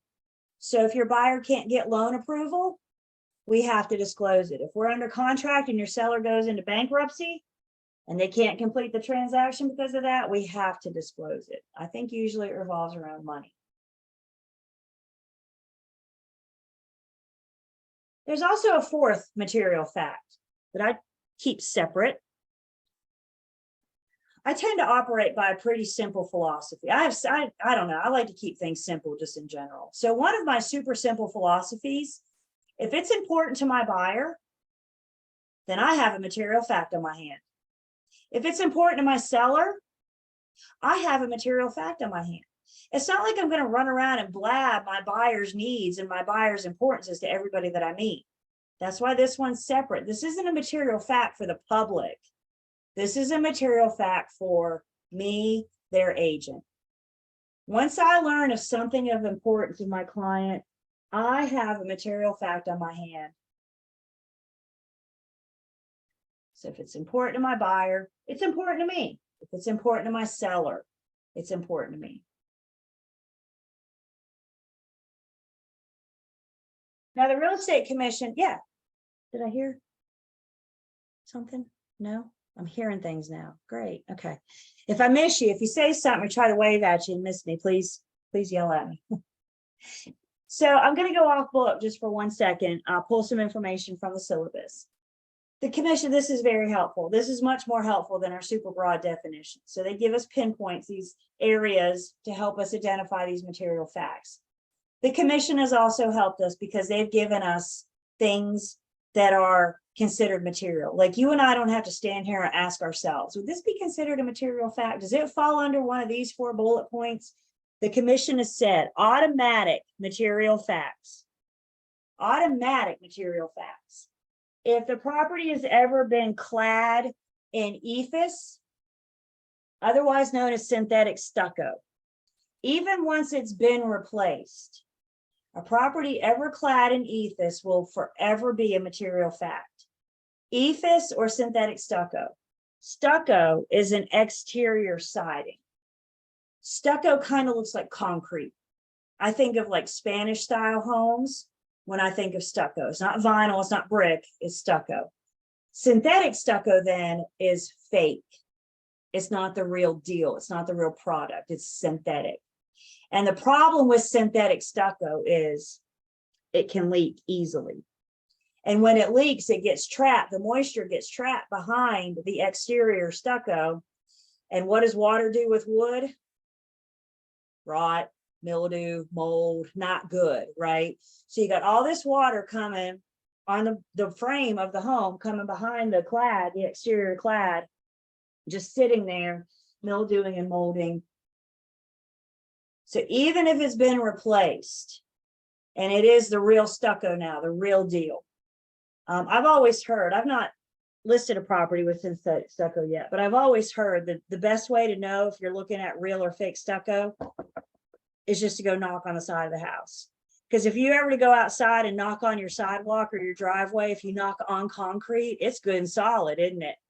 If you walk up to a stucco house and knock on it and it's hollow, you're probably dealing with synthetic stucco. If it's the real deal, it's going to be like knocking on your driveway. Don't hurt your hand, but it's going to be like knocking on that solid concrete. Another thing that will always remain, will always be a material fact. If the property has had leaking or leaked polybutylene pipes, once they've leaked, they will forever be a material fact. Polybutylene is a cheap pipe product. It's a white plastic. It says polybutylene on the side of it, usually in a blue or a red print. It's cheap. And after a while, that product's going to break down and it's going to leak. The old joke, if it hasn't leaked yet, it will, because that's how polybutylene pipes, they're not meant to last for long periods of time. Once they've leaked, it'll always be a material fact. If they haven't leaked yet, it's not an automatic material fact. Are you going to disclose that? Well, that's kind of up to you and your sellers now, right? We don't have to disclose it until they've leaked. And then the other thing is a property that was the current or the former site of a meth house, anywhere that's cooked meth. It's to my understanding, meth houses smell, and that smell doesn't go away. It absorbs in the carpets and the walls and the paint, the ceiling, and everything else. Now, a lot of times we get, no homeowner is going to look at you and tell you that they cook meth. You're probably right. You're probably right. But what if they're not selling their home? What if they're selling something that's been tenant occupied for the last 15 years? And the reason that tenant's gone is because they got kicked out because they got caught cooking meth. Everybody with me? So don't just assume that the seller knows what's going on in the property they're trying to sell. So once we find out of any of these things, they're an automatic material fact. Questions on these?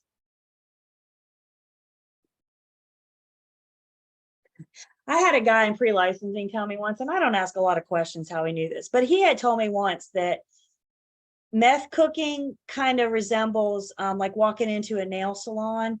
That smell, that chemically smell that nail salons have. So if you walk into a house that smells like a nail salon, your little red flag needs to go up to ask some questions. Like, where's your nail salon? Oh, you don't have one. Then what's this smell?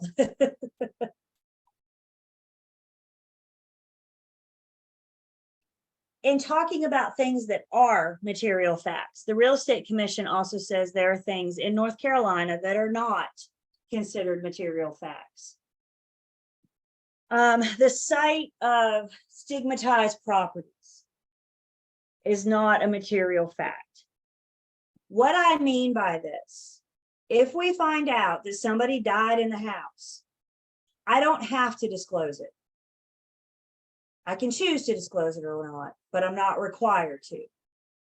If I'm asked, or if I do choose to disclose, I can't lie. We never have a golden ticket to lie. So we don't have to volunteer it. But if asked or we choose to disclose, we can't lie. I think, yep, my little ghost gonna fly across the screen for you. There is one exception to this rule. If anybody ever lived in the home that had AIDS or HIV, if we're ever asked, did anybody live here that had AIDS or HIV? Those people are protected under fair housing. And if we're ever asked, did anybody ever live in this home that had AIDS or HIV? Our answer is always, federal fair housing prohibits me from answering that. I don't care if you know or not. Federal fair housing prohibits me from answering that. No, I have never been asked, did anybody ever live here with AIDS or HIV? However, if I am ever asked, I know how to respond. And that's what we're making sure you guys understand. Have I ever been asked if somebody ever died in this house? Practically every buyer I've ever worked with, we've had to have this conversation. You guys had this yet? Those of you practicing, you had this yet? Not yet? Not yet. You hear me say yet. You're going to have a buyer, they're going to put one foot in the door and say, did anybody ever die here? I don't know. I don't know. Do you want to put the other foot in the door? Or you want to turn around and go, what? You know, sometimes you walk in a house and you're asking yourself, geez, did anybody, you know, those teeny tiny hairs in the back of your neck? Yeah, when those things stand up straight, you might be asking yourself, did anybody ever die here? Not a material fact. The other one, not a material fact here in North Carolina, are convicted sex offenders that live nearby. A couple things about this. Please first off, notice that word says convicted. This is just specific to those that have been caught. Part of the reason I think why this isn't a material fact is because unfortunately, not all sex offenders have been caught. So if my buyer looks at me and says, does any sex offenders live by? And I say, no, we're only referring to convicted. How do I know about those that might be living nearby that haven't been caught yet? So there's like a huge word of caution, I think, for buyers and tenants. We don't always know our neighbors all that well, do we, at first? So let's make sure our kids are protected. The other thing about this, when it comes to this, I'm a huge fan of being the source of the source. So instead of me trying to gather the information and the data, everybody has a different tolerance level when it comes to this. So I think the best thing you can do is guide your buyers and tenants to the North Carolina Sex Offender Registry website and let them check it out. Let them do their inspections and investigations when it comes to that, because they need to determine what's their tolerance level, what they're comfortable with. I guess the other word of caution I have about convicted sex offenders nearby, convicted sex offenders can and do move. So while you may not have a convicted sex offender nearby today, that doesn't mean you cannot have one tomorrow. There's too many uncertainties out there for us to have the material fact. Again, in a couple pre-licensing, 2 or 3 classes ago, I had a lady that used to work for the state, the sex offender department. And she said sometimes those websites, you guys, can take up to 30 days to update. So when the sex offender moves, Megan's law requires them to register their new address. They must. But the problem is the registry may take up to 30 days after they've reported their new address. So again, bottom line, you guys, we need to know where our kids are, who they're with, and what they're doing, especially if we're moving into a new neighborhood. Again, I don't have to volunteer the information, but if I'm asked or if I choose to volunteer it, I can't lie. Thoughts on this? I know this second one tends to bump on our moral compass a little bit, and I get it.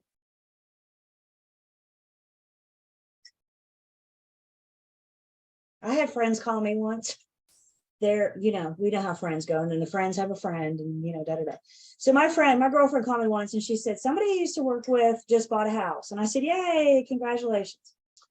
And she said, they found out after they bought that the person that used to own that house was a sex offender. So they bought it, and it's not that they lived nearby. The sex offender sold it to them. So when they sold the house, they left the neighborhood, right? Presumably, at least they left the house. These guys move in, find out that it was occupied. It used to be previously owned by a convicted sex offender, and they freak out because they think they should have known that. And I was like, whoa. They're gone. They moved out. I don't know where they went, but they don't live right there anymore. You're living people have different tolerance levels. Their question to me was, can they sue their agent? Well, you and I know that they're going to file a complaint at commission, but are they going to get far with that? I mean, I'm not the commission. I can't tell you that, but the fact is it's not a material fact. And two, the convicted sex offender doesn't live there anymore. They moved away. So, and I get it. Look, I get it, but we just need to, help people understand. And again, that registry is their best source, their best place to go.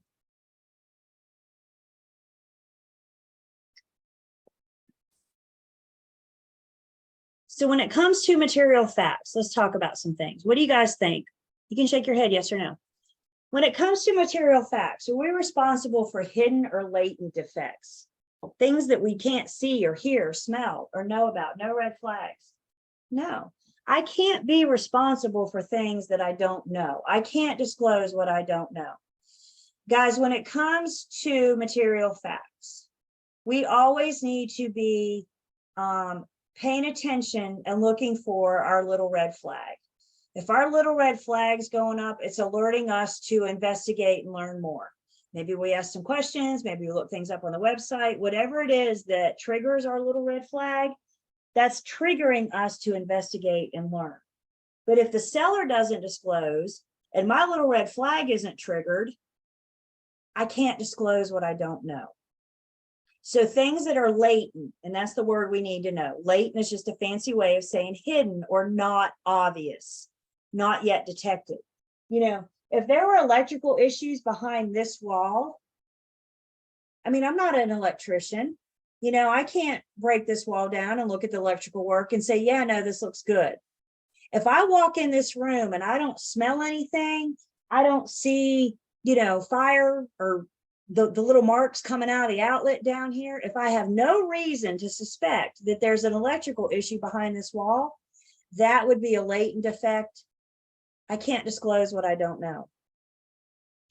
What if your buyers buy, they move in, the first thing they do is rip the carpet up, and under that carpet is mold. Did you smell it? Did you see it? Did you have any reason to think that there's mold under their carpet? If you did, your little red flag should have gone up.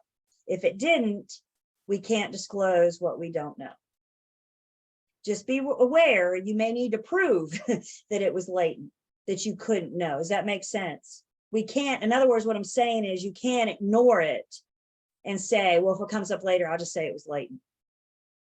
If we see it, you can't unsee it. If you smell it, you can't unsmell it. If you hear it, you can't unhear it. Once you know it, you can't unknow it. So we're not responsible for disclosing latent defects. Are we responsible for disclosing personal confidential information about our clients, other than their inability to complete the transaction? Other than that, what do you think? Do I have to disclose their personal confidential information? No, that's why they hired me. That's the big part of OLCAR. Again, the exception to this is going to be their inability to complete the transaction, because it personally directly affects the other side. Let's say, for example, have you guys ever been looking in MLS or Zillow or Realtor.com or whatever your favorite place to search for listing is? And you may see a listing in the remarks, the public remarks, to say something like motivated seller. Anybody ever seen that yet? Motivated seller? Hopefully, fingers crossed, that motivated seller is there with permission from the seller. The listing agent put that in because their seller gave them permission to do so. Let's face it, aren't all sellers motivated? We know they want to sell for something, but when they advertise that they're motivated, what are they saying? Super highly motivated. Buyers just heard, bring me something under asking price, didn't they? We're asking for things, bring me anything and we'll see what we can get. So example like that, if your seller wants you to put in, they're motivated, that's fine. Once you have, and I'm going to take getting their permission a step further, and I'm going to say once we have their written permission. Because if you got verbal, what you got? Absolutely nothing. I want you guys to write something down for me real big. Everybody ready? This help you for your career, not so much for the class, but for your long-term real estate career. 2 words. Everybody ready? 2 of you are going to roll your eyes at me. Document everything. What do you document? Every stinking thing. Anytime you have a conversation with somebody of substance, either face to face or on the phone, I need you to go home and follow it up with an email. Per our conversation, blah-de-dee, blah-de-dee, blah. And then send it. Document everything. Same thing with motivated seller. It's not just about getting your seller's permission. It's about getting your seller's written permission. Because if it goes down and the seller files a complaint because you didn't sell their house for what they think you should have, and you say, well, you told me to put that you were motivated. No, I didn't. Do you want documentation proving that they did? You better believe it. You better believe it.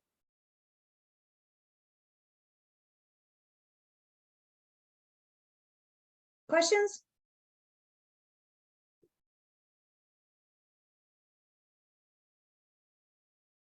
So I got a little exercise for us. This shouldn't take us too long, but I do think it kind of helps.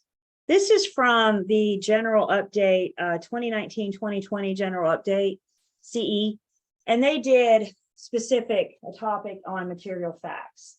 So what I would like you guys to do, you can see here, you have some material fact examples, and then you have the different categories: facts about the property itself, facts relating directly to the property, facts directly to the principal's ability to complete, known to be a specific performance, specific importance, that's hard, or not a material fact. So I'd like you guys take your piece of paper, write 1 through 8, and go through on your paper and identify which A, B, C, D, or E apply to 1 through 8. You could have A, B, C, or D, E more than once. So you may have material fact that applies to A and B, for example. But go through, think about these, and then we're going to come back together and talk about them. I'll give you just a few minutes to go through this.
Guys get through it? You need a few more minutes? Thumbs up if you're good. Thumbs down if you need a few more minutes. Good, good. A few more minutes. Perfect.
So let's see what we got here. Why don't you guys all unmute, assuming you don't have major noise going on in the background.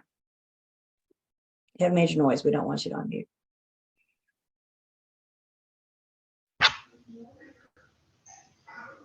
So let's go through these. What do you guys think? I want to hear from you guys. When it comes to a smoke-free home, what kind of material fact is that? E. You would say E, like not a material fact at all? I would say it. I mean, What do I you think? agree. It's not a material fact, but it can be something that the buyer's like, particular about, but it's not material. It sounds like you're kind of landing on D or E. If it's not known to be a specific importance, then it's not a material fact. Is that kind of where you're landing? Anybody else have thoughts on this one? I would agree that it's not a material fact unless the buyer has a specific importance. If your buyer looks at you and says, I cannot live in a home that has been smoked in, you as the buyer's agent now have a material fact on your hand. If it's important to them, then it's important to you. So now you as the agent, before you go show that property, you may want to call the listing agent and say, my buyers are very sensitive to properties that have been smoked in the past. Do your seller smoke? You guys with me? Once it's made known specific importance to you, now you have a duty to help your buyer with that material fact. So I would say D or E. E, unless told otherwise. And then it becomes D. What about pet-free home? What do we think about pet-free homes? I said D or E also. Yeah. Yeah. D or E, D or E. I see head bobs. I would agree. It's not a material fact unless your buyer says, I have severe allergies to dogs and I cannot live in a home that had a dog live there. Does this make sense? These first two, you guys, the reason that we're looking at these is because these have very recently been discussions and they were brought up in our, like I said, CE class 2019, 2020. And that was the thing. Once our buyers and tenants, Kimberly, this could apply to you as well. Once our buyers and tenants specifically said, I can't live in a home that somebody smoked, or I can't live in a home that's had a pet. Now it's a material fact to us. But remember, if I don't know, I can't help them. So I can only know if they tell me. It only becomes a material fact when they tell me. Does that make sense? I've had this. I was doing an open house one time, and I mean, I didn't smell pet whatsoever. It wasn't my listing. It was another agent in the firm. So I'm seeing this house for the first time on that Sunday as well. And it's not like I walked in the door and went, whoa, there's a dog that lives here. You know, have you seen those homes yet? Shown those homes yet? You will. I had a coworker say once that she wished MLS comes with a scratch and sniff feature. Yes, we need this, you know. So anyway, I walked in this home and I had no indication of, well, a woman came into the open house and they went to the backyard, and the back corner of the backyard was a dog house. And she came back through and said, clearly there was a pet that lived here at some point. I can't because of my allergies. And I thought, I don't think it was the current owners. I really don't, because I saw no evidence of a dog, but it was important to her. So if whomever her agent was, it needs to be important to them. Electrical system is outdated. What do we think about that one? A. I would agree. An outdated electrical system could be about the property itself. The inspector is going to come in, there's going to say there's issues. Failure to update the electrical system could result in bad things happening. You know, so once we learn that there's an outdated electrical system, that's definitely about the property itself. I would agree A. Seller is, let's do 4 and 5 at the same time. Seller is behind on the mortgage versus seller is in a foreclosure. Understand there's a difference in missing a couple payments and being in foreclosure. So the seller's behind, they've missed a few payments. What do we think about that? E. Not a material fact. Not a material fact. I saw John's mouth move E. What do the rest of us think? E. I would agree. They're behind. They're not in foreclosure yet. So could they get caught up and this whole thing go away? Yeah, they're Yes. still in the ability to get caught up. Now they're in foreclosure. They've lost the property to foreclosure. Now what are we looking at here for number 5? Is it C? A and C. A and C. I would agree C for sure. I can definitely see where A is coming from because it's about the property. It affects the property. But definitely C. B. Because once they take the property to foreclosure, it's no longer the seller's to sell. What does Mhm. that do to your sales contract? You got 2 owners, right? Seller and buyer. And if one of those owners changes, it's going to negate, invalidate the sales contract. So I would agree, definitely, at least C. A is a definitely good because it does affect the property, especially if they don't get all those unpaid, any other unpaid liens paid off. Absolutely could affect the property as well. Zoning laws will affect the property in 2 months. Doesn't say if it's good or bad, does it? It just says zoning laws will affect the property in 2 months. What do we think about that one? A, material fact.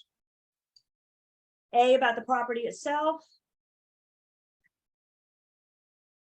I said that B, facts that relate directly to the property. Directly to the property. Yeah. Heads. Yeah, I would say B again could also be A because it affects the property, but it could also relate directly to the property. Again, these B, it doesn't think of outside forces. You know, changing the zoning in the area may directly affect the property. Redrawing the school line, NCDOT, wanting to widen the road or nearby or whatever. It may not be exactly on the property or specific to the property, but it's an outside force that somehow does directly affect the property. So B and A as well. Roof has leaked in the past on 2 separate occasions. A. Definitely. Definitely, I would agree. I would agree, A. Guys, always remember, and you guys tell me, I'm just a real estate agent. I'm not a general contractor. I'm not a roofer. I'm not an electrician. I'm not a plumber. I'm not a structural engineer. Is anybody else any of those things? Do I have any structural engineers on the call? Oh, come on. I don't have plumbers and electricians and general contractors. Guess what? We are all just real estate agents. And understand when we talk about discover and disclose material facts, what does it mean to disclose something? If you're disclosing, you are Letting it be made known. You're letting it be made known. You're telling somebody, right? So let's Right. say, for example, you see water stains on a ceiling. My job is to say, hey, look, there's water stains on the ceiling. When the seller and the buyer say, how'd that get there? My next job is to say, well, it looks like we need to talk to our roofer, or if there's a bathroom over that area, a plumber. Everybody with me? I'm not going to get in to diagnose it. My job is to look for water stains, look for signs of that roof. And when you see that, that's when your little red flag needs to go up. You know what? One thing I've learned about water, the leak may not be where the water stain is. It could be over here, but it drips down and now the water stain's over here. So if you're looking at the water stain and looking straight up, that may not be the source of the leak. It may be from over there. This is not my job. My job is to discover, and by discover, I mean look for my little red flag and ask questions and disclose, to tell those material facts. So is the roof leak severe? Did it cause damage? Is it major? Da, da, da, da, da. I don't know. Let's call our plumber. We've got to, not plumber, I'm sorry, roofer, whoever you're going to call. We've got to stay in our lane. And we are just real estate agents. No HOA governs the residential community. No HOA. Or an HOA. Would that be a material fact?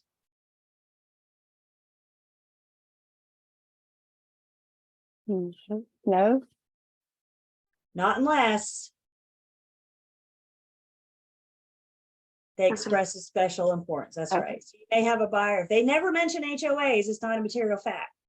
But if your buyer says, do not show me a home in an HOA, or I only want to see properties in an HOA, again, now you have something to work with. So that last, that in this case, D, facts that are known to be specific importance to a property, that's more for us, about a party. That's more for us, not that I'm going to call, not that I'm going to notify the public. My buyer doesn't want to be in a pet-free and wants to be in a pet-free home. That's not that kind of material fact. It's a material fact to me because that's my buyer, that's my seller. Questions, comments? Have you guys had some crazy requests from buyers yet, sellers? They're out there. And I always have to remind myself, if it's important to them, then it's important to me.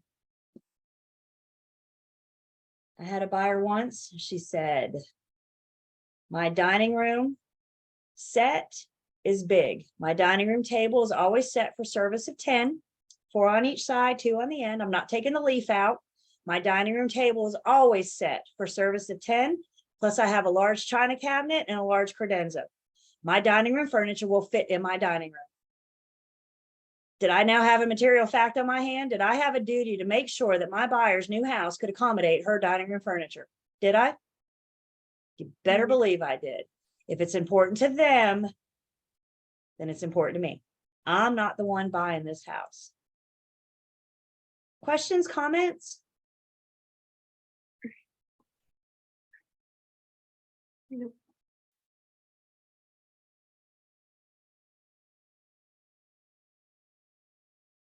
Okay. Let's go ahead and take our last break before lunch. So let's see, I got 11:37. So let's come back at 11, just turned 47. We'll talk a little bit more about general agency before we head in for lunch. So let's take 10.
I got a little confused on my times. If you saw the chat. It's easy to get confused. Welcome back. For me, it's easy to get confused. I don't know, maybe not you. I can confuse myself easily. All right. So let's go ahead. Let me take attendance.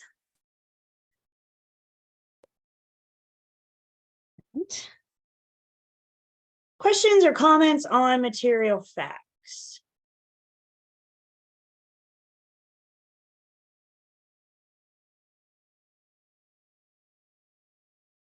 Understand, with material facts, we always have a duty to disclose material facts. I don't care if you're talking to a client. I don't care if you're talking to a customer. We always have a duty to disclose material facts. If I may word that another way, we never have a reason not to disclose material facts. And again, I don't care who you're talking to. I think the hardest thing for us to understand is that does include customers. And disclosing material facts to your customers might be going against your client's direct wishes. But as we're getting ready to see, it's important that we understand. I follow my clients' lawful instructions. And the client that tells me don't disclose that my roof leaks, that's not an instruction I can follow. That's not a lawful instruction. So we do what our clients tell us to, unless it's a direct violation of license, law, and commission law. Make sense? So we always have a duty to disclose material facts. So speaking of all this stuff that we owe clients, we are page 152, Tatiani, in chapter 8, you're looking for the section called Agent Duties to Principal in Agency Law. So in your digital manual there. So let's just sum it up. What, 2 words? What duties do I owe my clients? Old car. This is what helps us identify, remember what we all know. We're going to break this down and talk about it. Depending on where or who you took pre-licensing with, I teach old car. I know some pre-licensing instructors teach loads, LOADS. How'd you guys, I know 2 of you got old car. How the rest of you get old car? Old car? Yeah. Okay. Right. All right. So we're all old car people. Good. That's good. So old car, again, helps us understand the things that we owe our clients, things that we owe our principal. You become my principal, you become my client because you hire me.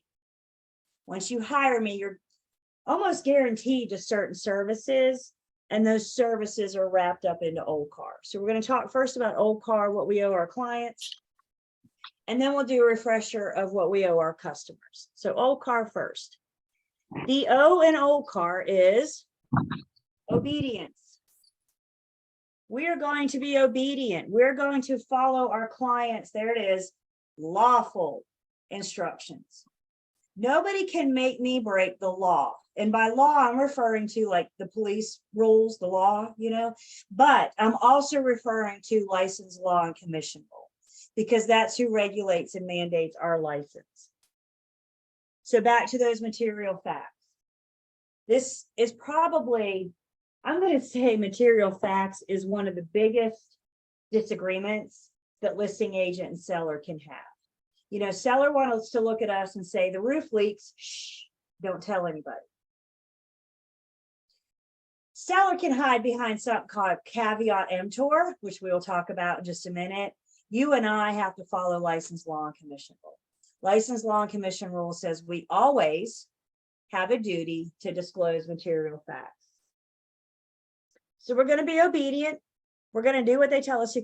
They are the boss. They hired us. They're the boss. So we're going to follow their instructions.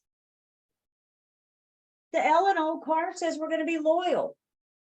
We're going to have loyalty to our client's best interest. We're going to put our client's best interest above all others, including our own. So we can't have any kind of personal interest, personal interference with the transaction, for example. We can't try to play this out so the seller doesn't sell to anybody else and maybe they feel bad and sell it to me for a cheaper price. That's not what's in the best interest of my client. So we're putting their interest above all others. In a sense, let's put them on a pedestal. They hired us, that's where they belong. They belong on the pedestal, so let's put them up there. Particularly with loyalty, we always need to make sure we're trying to avoid self-dealing. Self-dealing will be putting my own interest above the others. And then remembering too, with the loyalty that we, to represent adverse interests. So again, that takes us back to our dual agency. If you want to represent another party in the transaction and you still want to be loyal to your party, we need that intentionally created, informed, written consent of dual agency. So we're going to be loyal. The R is reasonable skill, care, and diligence. Honestly, I think this is the one that gets forgotten about the most. I do in-house training with my firm as well. And every once in a while I get to talk about OLCAR. My agents remember the OLCAR. They don't, or CA, they don't necessarily remember the R. So this is why I keep going back and continue to offer this training in my office. The R in OLCAR stands for reasonable skill, care, and diligence. And basically what reasonable skill, care, and diligence says is, you know, I have the parameters of my job and I know what I can do. But just because I can do something, that doesn't always necessarily mean that I should. I need to act with reasonable skill, care, and diligence. Let me ask you guys a question. You jump on the highway this afternoon after class, and let's say the speed limit on the highway says 65 miles per hour. How fast are you going? 65. Come on. Julie, I'm a good law-abiding citizen. So I don't go any faster than 66. 67 on a crazy day. Don't shake your head. Yes, whatever. Are we going faster than 65? Most of us, you're not. Good for you. I am. I am. Can you go faster than 65? Yeah, all you got to do is press that little pedal on the right a little bit harder and you take off, right? Just because you can doesn't mean that you should. And that's what reasonable skill, care, and diligence teaches us. It's our job to know the parameters of our job. It's our job to know the things that we should and could be willing to do. Again, our license says we can conduct brokerage activities in any property that's located in the state of North Carolina. So can I show property this afternoon in Durham? Let's go to Kimberly's neck of the woods. Can I go down to Durham and show property? Can I? Yeah, reasonable skill, care, and diligence says, should I? I can't answer that for you guys. You guys need to ask yourselves, are you willing to drive to Durham to show the property? What if your buyer finds one that they like? Are you willing to drive back down, deliver due diligence and earnest money, go down for the home inspection, go down for the appraisal? Are you willing to drive back and forth to Durham for the transaction? If you're not, reasonable skill, care, and diligence says, let's send this buyer referral to Kimberly that's already in Durham, that knows the Durham market, that knows the area. Does this make sense? And that's where you got to stop and ask yourself. You can go to Durham, but should you? And that's where reasonable skill, care, and diligence comes into place. Some specific examples when we talk about this, things that are expected from us that fall under this reasonable skill, care, and diligence. We are expected to be the expert in this transaction. We need to be able to provide reliable information to the transaction. Remember, we are fact finders. So we're going to help our clients find the facts so they can make that informed decision. We need to be able to competently advise the seller on their probable sales price. At some point in the listing appointment, the seller's going to look at you and say, how much should I sell my house for? We're just going to blurt a number out, pull it out of thin air. Reasonable skill, care, and diligence says we need to pull some comps. We need to look at some numbers. We need to look at a CMA. We need to find a reasonable selling price. Helping all parties discover and disclose these material facts, constantly being on the lookout for our little red flags. that prompts us to investigate, ask questions, and learn more. We need to make sure that we're properly, effectively advertising a listed property.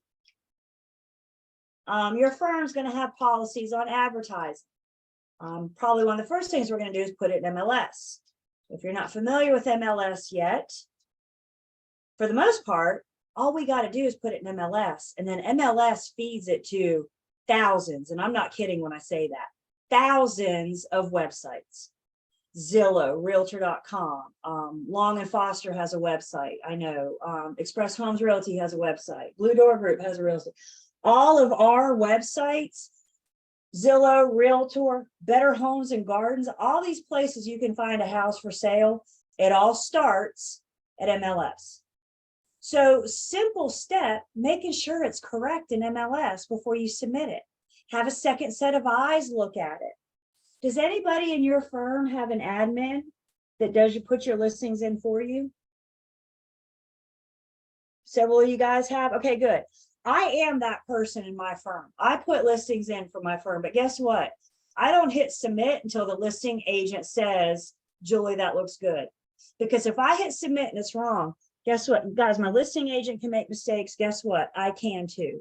So just by having that second set of eyes on it, also understanding as the listing agent, if there is incorrect information, they're not going to go after the data entry person, are they? They're going to go after the listing agent. So you're not going to get away with it. Well, I didn't put it in, Julie did.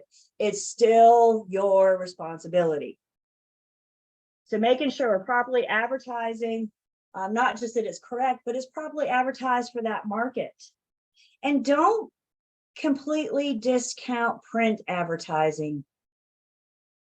Social media, yes, is number one. Online, yes, is very big. But guys, there's still print out there as well. So the market, the property may have a need for print advertisement. We're going to advise our clients about offers. Buyers and sellers generally don't understand the specifics of the offer to purchase and contract. That's our job to know the contract and help them understand it.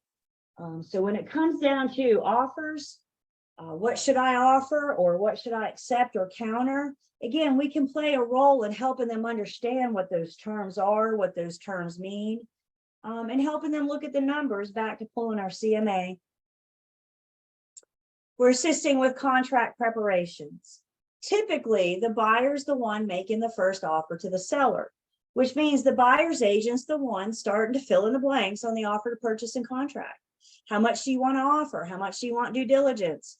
Earnest money. When do you want to close? Do you want to ask the seller for any seller paid closing costs, home warranty? All those little fields we're filling in the contract on behalf of our buyer is done with their assistance, not for them without their knowledge.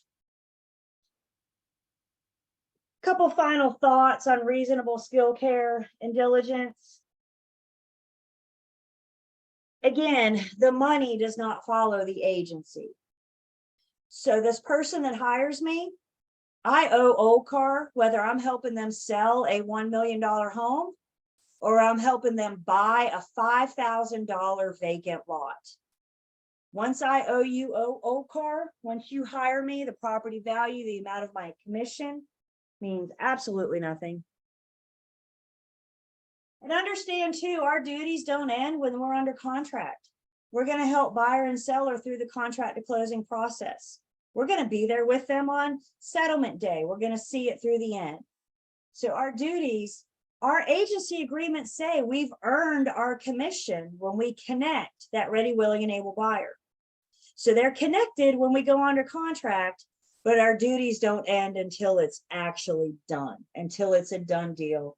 And remember, it's not a done deal until that deed is recorded, till it changes hands and is recorded. Last thing about reasonable skill, care, and diligence. Again, co-broker transactions are probably the most common, what we see regularly. That means you got two agents from two different firms working together for the best interest of this transaction. Even though we come from two different firms, we have we hang our hats in two different places. It's important that we understand that we still work together because we're coming together for the best interest of our buyers and sellers in this transaction. So we work with other agents on the regular. It's a small world. Social media made it a lot smaller, didn't it? Guess what? Your local realtor community is even smaller. So if you're not a good agent to work with, word gets out fast. Don't be that agent. Questions or comments on reasonable skill, care, and diligence?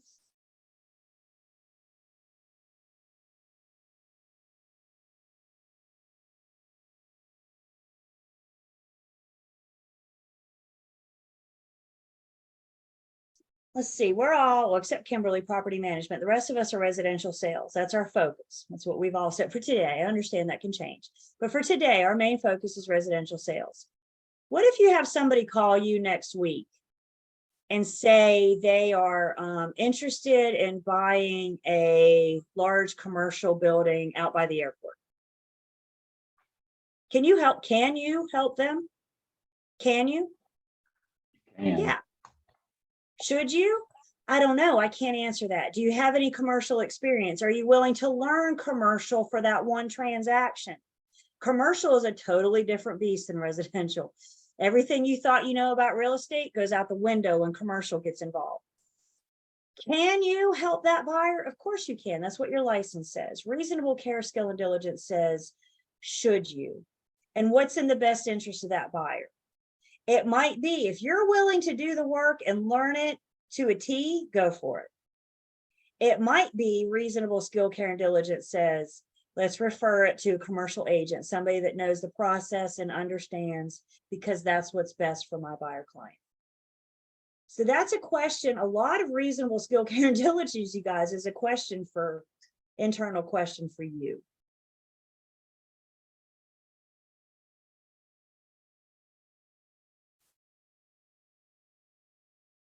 So we've done, oh, well, and I know it gets out of order because the book gets out of order. So we've done obedience, loyalty, reasonable skill, care, and diligence. Go back and pick up our D.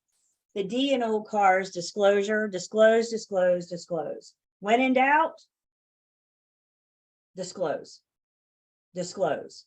If you ever find yourself going, when I disclose, should I disclose that? The answer is probably yes. So we have certain information that we need to provide to our clients with the disclosure. Obviously, we know that we always have a duty to disclose material facts. I don't care if you're a client or a customer.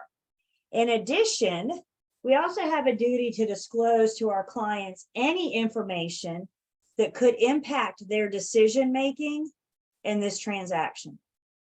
So if you know anything about the other party that's not your client, I have a duty to share that with my client. If you learn something about maybe see you work for the seller, you're the listing agent, and you somehow find out why the buyer's buying, and come to find out the buyer's buying because for a profit, they turn around and sell it and make more money. I have a duty to share that with my client. I've got to disclose that, because once they learn that, that could affect whether or not they want to sell now, or if they want to wait and get the profit on them. I'm not telling them what to do. I'm disclosing. I'm telling them the information so they can make that informed decision. Hey, this buyer found out, they saw the news the other day, and they saw there's a proposed zoning amendment on the table. And if that zoning amendment passes, it's going to increase the values of the property in this neighborhood. We got to share that with our seller. Is the seller going to delay selling? Well, that's up to them. What's their motive, their time frame? But they have that information that they're working with. We don't have many secrets as real estate agents. We are an open book and we disclose it all. Our C in old cars confidentiality. We're going to keep our clients' personal information confidential, again, unless they are unable to complete the transaction. That is a material fact we have to disclose. When working with sellers, you're going to have buyers. If you're the listing agent, you're going to have buyers reach out to you. And one of the common questions from buyers is, why are they selling? None, yeah, but Can I answer as the listing agent? Can I answer that question without my seller's permission? Their motive for selling? I mean, maybe they're okay with me telling them, the buyers, maybe they're not. I don't know unless I ask, right? I know if I'm doing an open house tomorrow, I know darn well I'm going to get that question. Why are they selling? So why not go ahead and get that seller's permission or not to share that? Again, some sellers are more willing to share. For the buyers, some of this confidential information is if they're willing to pay more than their offer price. So if your buyer makes the offer price, but you as their agent know that they're willing to go above their offer price, you know, maybe they're willing to go above the listing price. That's a card for you to hold. That's something we're going to keep confidential. What's the seller going to do when they find out that information? Oh, they're going to jack that price up, right? Did you just harm your buyer because you didn't keep that confidential? You better believe it. So keep that unless disclosure is required. Like I said, their inability to complete the transaction. With this confidentiality, break this down specifically to buyers and sellers. Again, when we're working with sellers, I think I just did that. When we're working with buyers and sellers, what is the seller's reason for selling?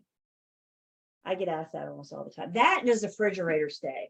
Those are my two prepare for my open house questions that I know I'm going to get. Why are they selling and are they willing to leave the fridge? There you go. Try to prepare ahead for these things. And again, for buyers, what's their, are they willing to offer more? Are there certain plans for future use, etc. The A is accounting, safeguarding goods and funds that were handled at some point in the transaction. You're probably going to have somebody else's money in your hand. And just be wary of that. When we have somebody else's money in our hands, it's our responsibility. If somebody else's money in our hands, it's probably because we're playing courier. So we need to get it to where it needs to go. When it's in your hand, you're responsible for it. So deliver it, get it to where it needs to go. Also helping buyers and sellers understand their bottom lines. One of your post-licensing classes is 302, contracts and closings. And one thing you will do in 302 is better learn, better understand a settlement statement. Better understand how you can help your buyers figure out how much they have to bring to closing. Better help you understand your sellers how much they're hopefully going to get from closing. So helping them account for their funds. And also under the category of accounting is keeping retention of transactional records, keeping the records for the transactional file. Who remembers how many years we keep all records? Yep. Seeing fingers come up. Yep, 3 years. We have to keep everything at least for 3 years. And 3 is the minimum. So you can keep it for longer than 3 years. My firm uses dotloop, for example. Anybody else use dotloop? One of the more common e-signature, e-transaction programs out there. I know, for example, dotloop keeps stuff for 10 years. So if you're using dotloop, if your firm is using dotloop, you're well in compliance. But the commission says we just have to keep all, because what do we document? Everything. So we keep all of that documentation for at least 3 years. So OLCAR, again, it helps us spell out the duties, our responsibilities to the principal or client once they hire us. Questions or comments on that?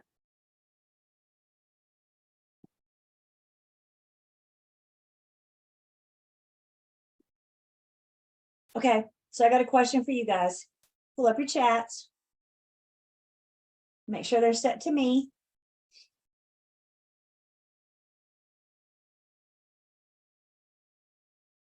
Are they ready? Tell me in a private chat, A, B, C, or D.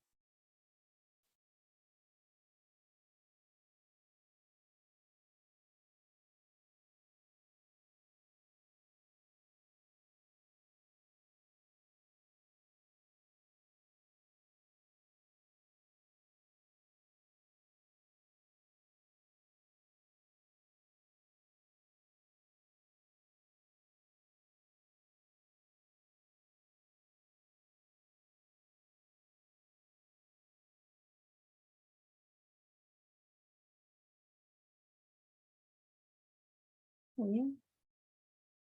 Right, so fiduciary refers to, that's that relationship of trust between the agent and the principal. This idea of fiduciary, the principal should trust that when they hire us as their agent, we have their best interest. That just goes along with it. Questions on fiduciary?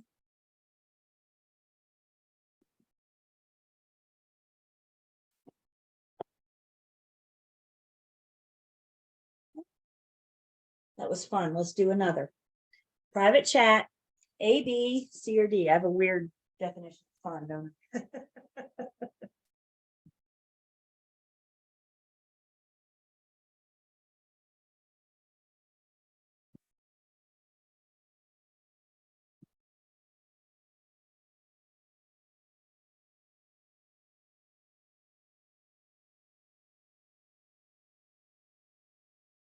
So an agent's duty as a principals include all of the following, except we rattled off all the other things that we're not. I said, I'm not a roofer, I'm not a plumber. You know what the most important thing is that I'm not?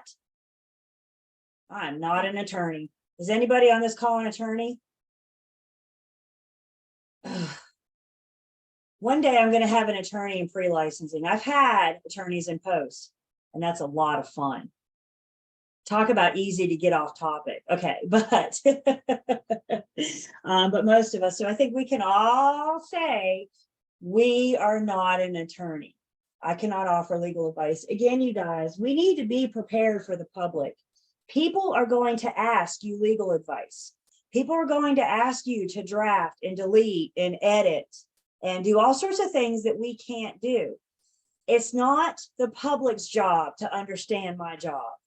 That's my job to understand my job and to know how to respond when they want me to do things that are considered under legal. In which case we say, my real estate license does not give me the ability to practice law.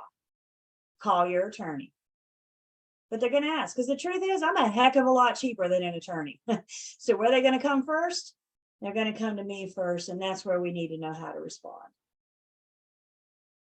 Thoughts? Overall, how are we doing so far? Halfway through day one, just about. We good? Good. Good, good. All right, not lunchtime yet. Bear with me, but we're getting close. I'm getting hungry. When I start saying lunch, that means I'm getting hungry. So we're getting close. All right, so we talked about duties that the agent as a principal, that old car. What happens when our agency agreement is over? What happens when that agency agreement either ends or is terminated for any reason? Well, typically speaking, when our agency agreement is over, then our duties as an agent generally ends. So when it's over, it's over. We're going to talk about our agency agreements. All of them have to have a definite expiration date. And the agency agreements actually say 11:59 p.m. on this date. So it's pretty clear about when our agency relationship is over. And for the most part, when it's over, it's over. Of course, there are some exceptions. If I've made any kind of promise or implied obligation, our agency agreement ends, I still have a duty to fulfill those promises or obligations. Y'all be careful about making promises, telling people you're going to do something. So just make sure if you have any outstanding promises, agency ends, we still have a duty to fulfill those promises. Also, if our agency agreement ends while we're under contract. I mean, again, our agency agreements say my job is to connect the seller with a ready, willing, and able buyer. So once we get under contract and we find out that we get, the buyer's going to get through due diligence and loan approval, and that, we've done our job. But we know, or will soon know, that we're going to carry these things out to closing. We're going to be there until the end. We started with them, so we're going to finish this piece with them too. If agency expires while we're under contract, we still have a duty to see this thing till the end. Now, in practice, your firm may advise you to do an agency agreement renewal and extension. That would keep things looking clean, right? We expire today. We're going to close next week. Why not do an agency agreement renewal extension through closing? Again, that may be a firm's policy, best practice, just to have that nice, neat paper trail. But understand, even if you don't do that agency agreement extension, our duty continues. Another exception, you have been working with the seller, you've been the listing agent, you never sell their house. 6 months, 8 months, whatever goes by, and you never sell their house and that listing expires. Did you probably learn something about the seller during your 6 to 8 months together during your time? Did you learn something about the sellers? You better believe it. You didn't sell their house, it expires. You now can't use that knowledge to your benefit. We can't continue, oh, I learned this, this, and this. I know what they're willing to do. We can't use that to help ourselves to our benefit. And the other thing, when it comes to our agency agreements ending, we're typically expected to continue on with the confidentiality. So if our agency agreement ends today, this does not give me a golden ticket to run up and down the street tomorrow shouting out your confidential information.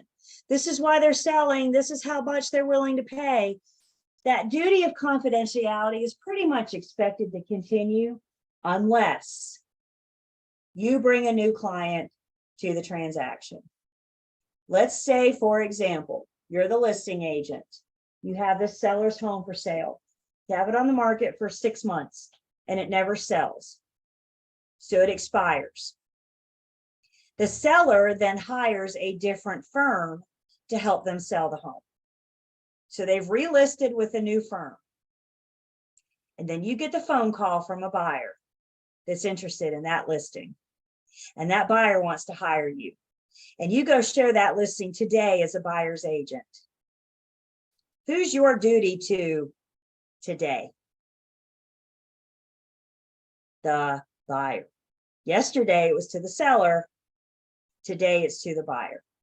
Today I got to tell my buyer everything I know about that seller. Does this make sense?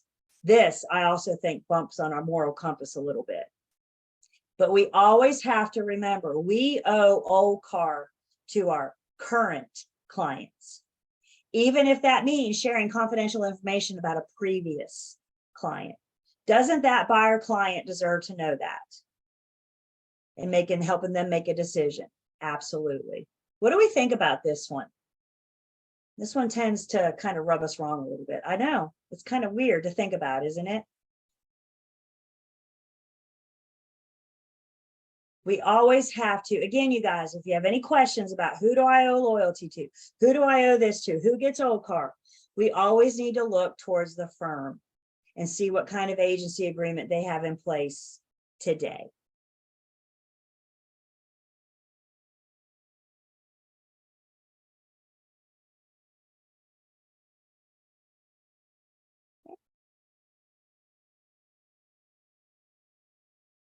So the client gets OCAR pretty much when it's over, a couple of exceptions that we just went through.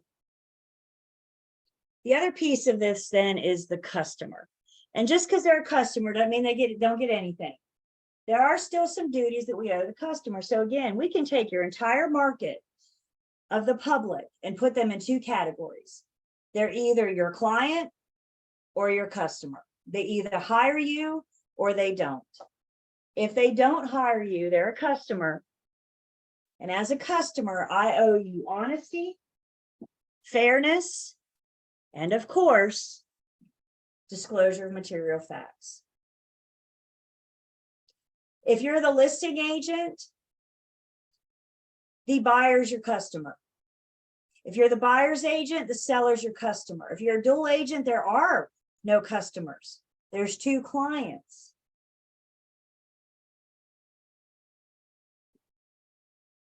Also, that falls under this category of customers in the transaction are going to be everybody else involved too, those other third parties. So think of the home inspector, the lender, the appraiser, surveyor, pest inspector, all those people involved in the contract to closing process. We owe them the duty of honesty and fairness. And if they need it, that disclosure material facts. I tend to think more the lender may need that disclosure material facts. So the entire transaction, all the roles in the transaction, you're either a client or a customer.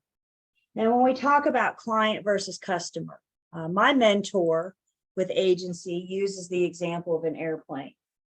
And my mentor, when she's explaining agency, let's say you, as the agent, are the pilot of this plane. You're the one flying this plane. And what agency says is you need to determine who you're going to put where in the plane. Your client is going to get first class treatment. Your customer is going to be back in coach. Can we all agree that the plane gets from point A to point B at the same time? And is it my job to get everybody from point A to point B safely and within the laws and the rules? That's what we're doing when we fly this plane. The difference in client versus customer is not the destination. The difference in client versus customer is the level of service you receive in between. I hear it's really nice in first class. I hear it's nice. You get what, a hot meal and a warm towel and maybe some champagne. That's nice, isn't it? You know what I know you get back in coach? Like room temperature Coca-Cola and unsalted pretzels. You know, what do you get in coach? You get the destination. You get knowing that you're going to go from point A to point B. You don't get those extra bells and whistles that you get in first class. And that's what's going to help us differentiate between that client and that customer. Where are they in your plane? What level of service are they going to get? Questions on your client versus your customer, what we owe them. We got Kimberly wrapped up in a blanket. Goodness, must be cold in your house. They cranking that AC up on you?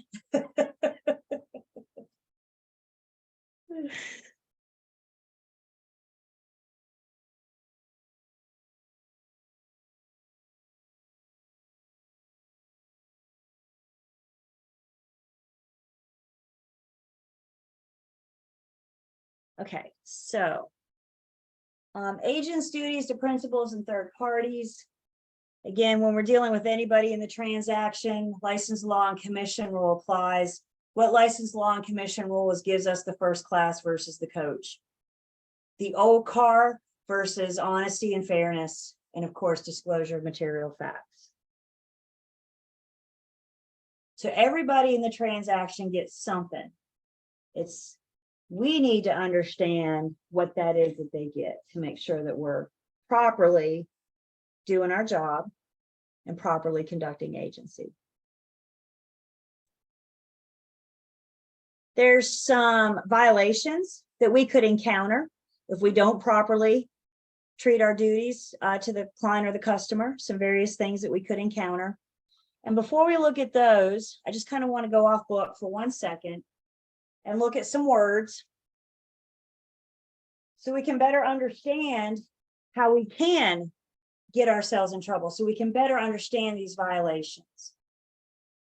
If you misrepresent something, you have lied. If you misrepresented something, you put the wrong information out there. Maybe you opened your mouth, maybe you put it in your MLS, maybe you put it in your Facebook advertisement, doesn't matter. You somehow communicated the incorrect information. If you omit something, you didn't open your mouth, you didn't put it in your advertising, you didn't put it in your print media, you didn't disclose the information. So when it comes to violations of agency duties, probably the two biggest violations are if we lie or we omit, if we misrepresent or if we omit. These actions can either be done willfully or negligently. If you do something willfully, you're doing it intentionally, you're doing it deliberately, you're doing it on purpose. Negligent is an accident, it's a mistake, but guess what? It still happened. I think a willful action is a higher violation than a negligent one because we all make mistakes. Do any of you ever make a mistake? I know I make mistakes every once in a while. Guess what? The North Carolina Real Estate Commission, our commissioners, I'm sure make mistakes too. Mistakes happen, you guys. And that's the difference in willful negligent.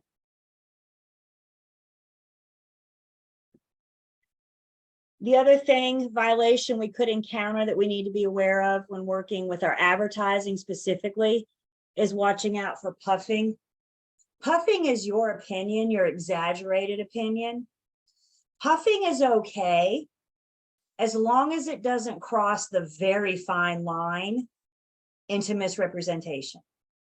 Make sure that your puffing is an exaggeration of your opinion. Make sure you're not misrepresenting the property. If you guys ever read remarks, we like to use fancy words and adjectives to describe the property, don't we? We like to paint a picture of it using words. You know what's coming is here, is in real estate. You know how we're writing our remarks now? Chat GPT. Put the information in, hit a button, and let them write the remarks for you. You guys starting to see this show up in the remarks? You know the agent doesn't talk like that, but read their remarks. It might be coming from ChatGPT, which is fine. Just make sure it's not a misrepresentation. Make sure it doesn't cross that line. If you want to go the ChatGPT route, that's cool. Just proof it before you put it out there. We know how the internet works by now, right? You hit submit, and guess what? There it goes. So just make sure we're proofing, put another set of eyes on it if need be.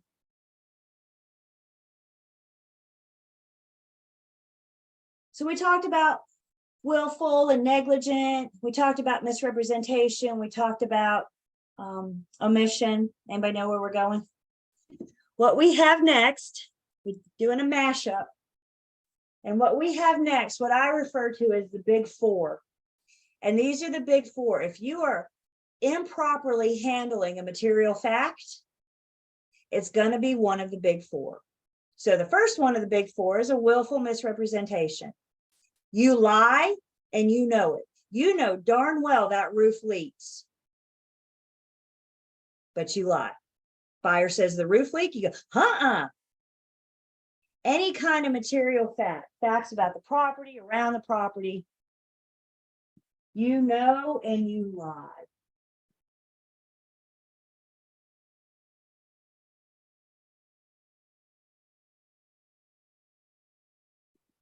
Negligent misrepresentation then is still a lie, but it's unintentional. Somehow you got the wrong information out there to the public. Maybe it was your advertising, maybe it was your email or your whatever. Somehow you got the wrong information out there. You didn't mean to. You didn't know. But please understand, this doesn't negate the fact it still happened. If we ever get ourselves in trouble for negligent acts at the Real Estate Commission, one thing they're going to do is perform what's referred to as the reasonable standards test. And with negligent acts, they're going to ask, could a broker have found out? You put incorrect information out there. Maybe you were relying on what the seller told you, for example. But the commission's going to ask themselves, could they have found out? Could you have gone to the internet and looked it up? The tax department, NCDOT, the school boards, flood zone map. Could you have found out? Because if the reasonable standards test proves that you could have, this could be a violation of our duties. If there's no way to find out, we can't be held liable to that. Don't think that disclaimers are going to get you out of trouble with the Real Estate Commission. You can't put disclaimers in your listings to protect yourselves. Agent not responsible for disclosing school boards. Does that get me off free and clear? I cannot put a disclaimer in there to protect myself. I'm seeing a lot in the last few years. I'm starting to notice people and their agents and their email signatures are putting a link directly to the working with real estate agent disclosure. Is that right or wrong? I'm not here to answer that. If you're going to go that route and put a link in your email, understand that link in that email is not you providing and reviewing working with real estate agent disclosure. You're not going to get out of it just because you have a link. It's supposed to be an easy place, an easy resource for buyers and sellers to get to it, but it doesn't take over. It doesn't negate the fact that we still have to disclose it. We cannot put disclaimers in anything to protect ourselves. So with negligent misrepresentation, listing agents, we have a responsible for the accuracy of everything in MLS. Mistakes happen, you guys.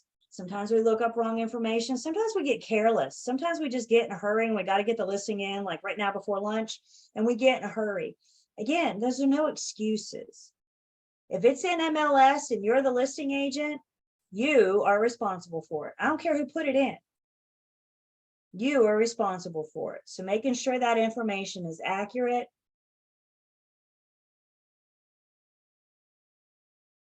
If you're a selling agent, I think for the most part, selling agents can rely what's on MLS unless your little red flag goes up.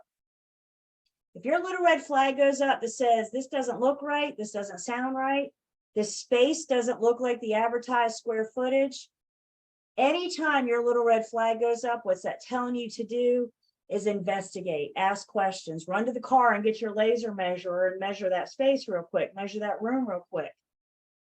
So at any time our little red flags go up, and I'm not trying to get anybody in trouble. I've had agents call me before. They find wrong information in my listings. I'm very grateful for them. I had one call me once. I had a listing, and that listing, I learned there are two types of people in this world.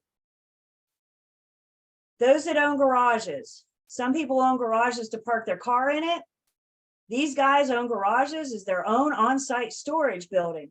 We had boxes and totes from floors to ceiling. There were paths in the garage. Couldn't get a bike in there, not alone a car. Thought, that's what they do with their garage. Isn't that interesting? I assumed, eek, what do we know about that word, right? I assumed that the garage had a garage door opener. So that's what I put in MLS. Did I go wrong? Yeah. I got a call. I had a showing. The buyer's agent called me. She said, Julie, my guys aren't interested for various reasons. I said, thank you for your feedback. And she said, the reason I'm calling you is to let you know there's no garage door. I said, huh? Well, they have a garage. How can they not have a garage door open? She said, I just want to let you know. She said, you know, you and I work hard enough for our money. We don't want to spend our money buying everybody else a garage door opener. I said, well, I appreciate that. So I on the phone with her, called my sellers, made a beeline over there. I said, I need to see. Come to find out, they had bought that home as a foreclosure. And when the people left the home for foreclosure, if they could take it, they did. And they did take the garage door opener with them. So to open that garage door, you had to actually manually move it. Maybe that's why they used it as a storage building. So I went in, removed it from MLS, notified anybody else. You guys with me? As soon as I discovered my mistake, I made it right. And any other previous showings, I had somebody that had an interest after the showing. I notified the listing agent.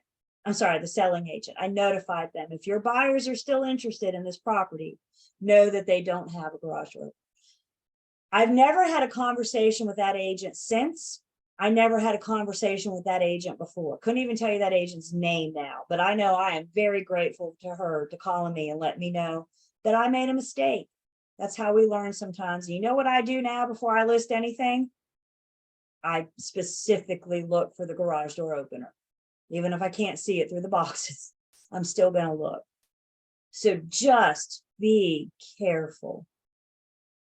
Once you put it out there, incorrect information, it's out there. Comments on a misrepresentation, incorrect information.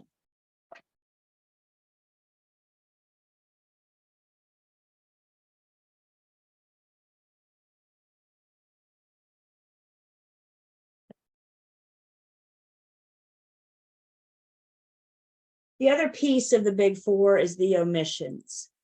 So willful omission, again, an omission means you kept your mouth shut. You omitted the information. You didn't disclose it. So willful omission says, you know darn well the roof leaks, but you don't disclose. Please don't ever think of an omission as a don't ask, don't tell situation. Just because the buyer doesn't specifically ask, does the roof leak? That doesn't negate the fact that I have to tell them. So we don't have to wait for these direct questions. Has there ever been any termite damage? If we know there's termite damage, we've got to disclose it whether they ask or not. So willful omission, we have actual knowledge, but we chose to keep our mouth shut. We're going to talk about, again, we'll talk about caveat emptor, the seller's duty to disclose, which isn't much. We'll get to that. And I do think license law on us disclosing all material facts is a direct conflict with caveat emptor. Caveat emptor says they don't have to disclose. Real Estate Commission says we have to disclose everything. So now you got two parties coming together with conflicting information on the same side of the fence here, trying to get along. So I do think material facts are probably one of the biggest combats between seller and listing agent. But it doesn't mean we have this duty to disclose. So we have actual knowledge of material fact we have to disclose. And then negligent, you don't know, you don't disclose, and you don't know. But again, the Real Estate Commission is going to ask, could a reasonable broker have found out? Could you have gone to Google? Could you have gone down to the tax department? So again, with omission, we can't rely on this. Well, they didn't ask, so I didn't know I was supposed to tell. And it's pretty clear. We always have a duty to disclose material facts. In any negligent act, the commission is going to ask themselves, could they have found out? So willful misrepresentation, negligent misrepresentation, willful omission, and negligent omission. I've always referred to as the big four. These are the big four, and if we mishandle material facts, we either lying about them or we're omitting them, and that is our violation of license law. That's when it's going to get us, could get us in trouble. You guys, hopefully, depending on how long you've been licensed, I guess, you guys are hopefully getting the emails once a month from the Real Estate Commission with the e-bulletin. You guys seeing these yet? If not, let me know. I'll help you get signed up for it. But those e-bulletins come out once a month, and they got really good information in them. We tend to click on the disciplinary action first, right? Because we want to know who got in trouble, what they do. You know, it's like Big Brother telling, right? When you guys start really looking at those disciplinary action and the things that they get themselves in trouble for, you know what has popped up on numerous occasions over the last 2 years, 2 or 3 years now? Mishandling material facts. We're seeing it. There's a reason why material facts have been in CE the last couple of years. There's a reason why we spend so much time talking about it, because the last couple of years, that's been maybe not the biggest complaint, but one of the biggest complaints down at the commission. So make sure we're properly, I don't want to see you guys in the disciplinary action button on the e-bulletin because you didn't disclose, or you misrepresented, or you omitted. When in doubt, disclose. It's pretty simple, yes? When in doubt, disclose. Questions or comments, thoughts on life? Anything? Do we know what we're doing for lunch yet?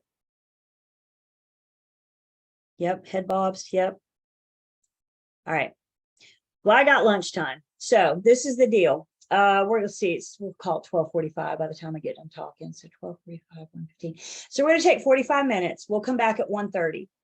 We're all gonna log out. We're all gonna log out. Let's give our computers a break. We'll come back on. Class will start at 1:30. I'll log on at like 1:25. You guys come back on about that time, and we'll ramp back up at 1:30. Sound good? All right, everybody have a good lunch. Don't eat too much so you're sleepy this afternoon. And we will come back and do part 2 of day 1. I'll have a good lunch.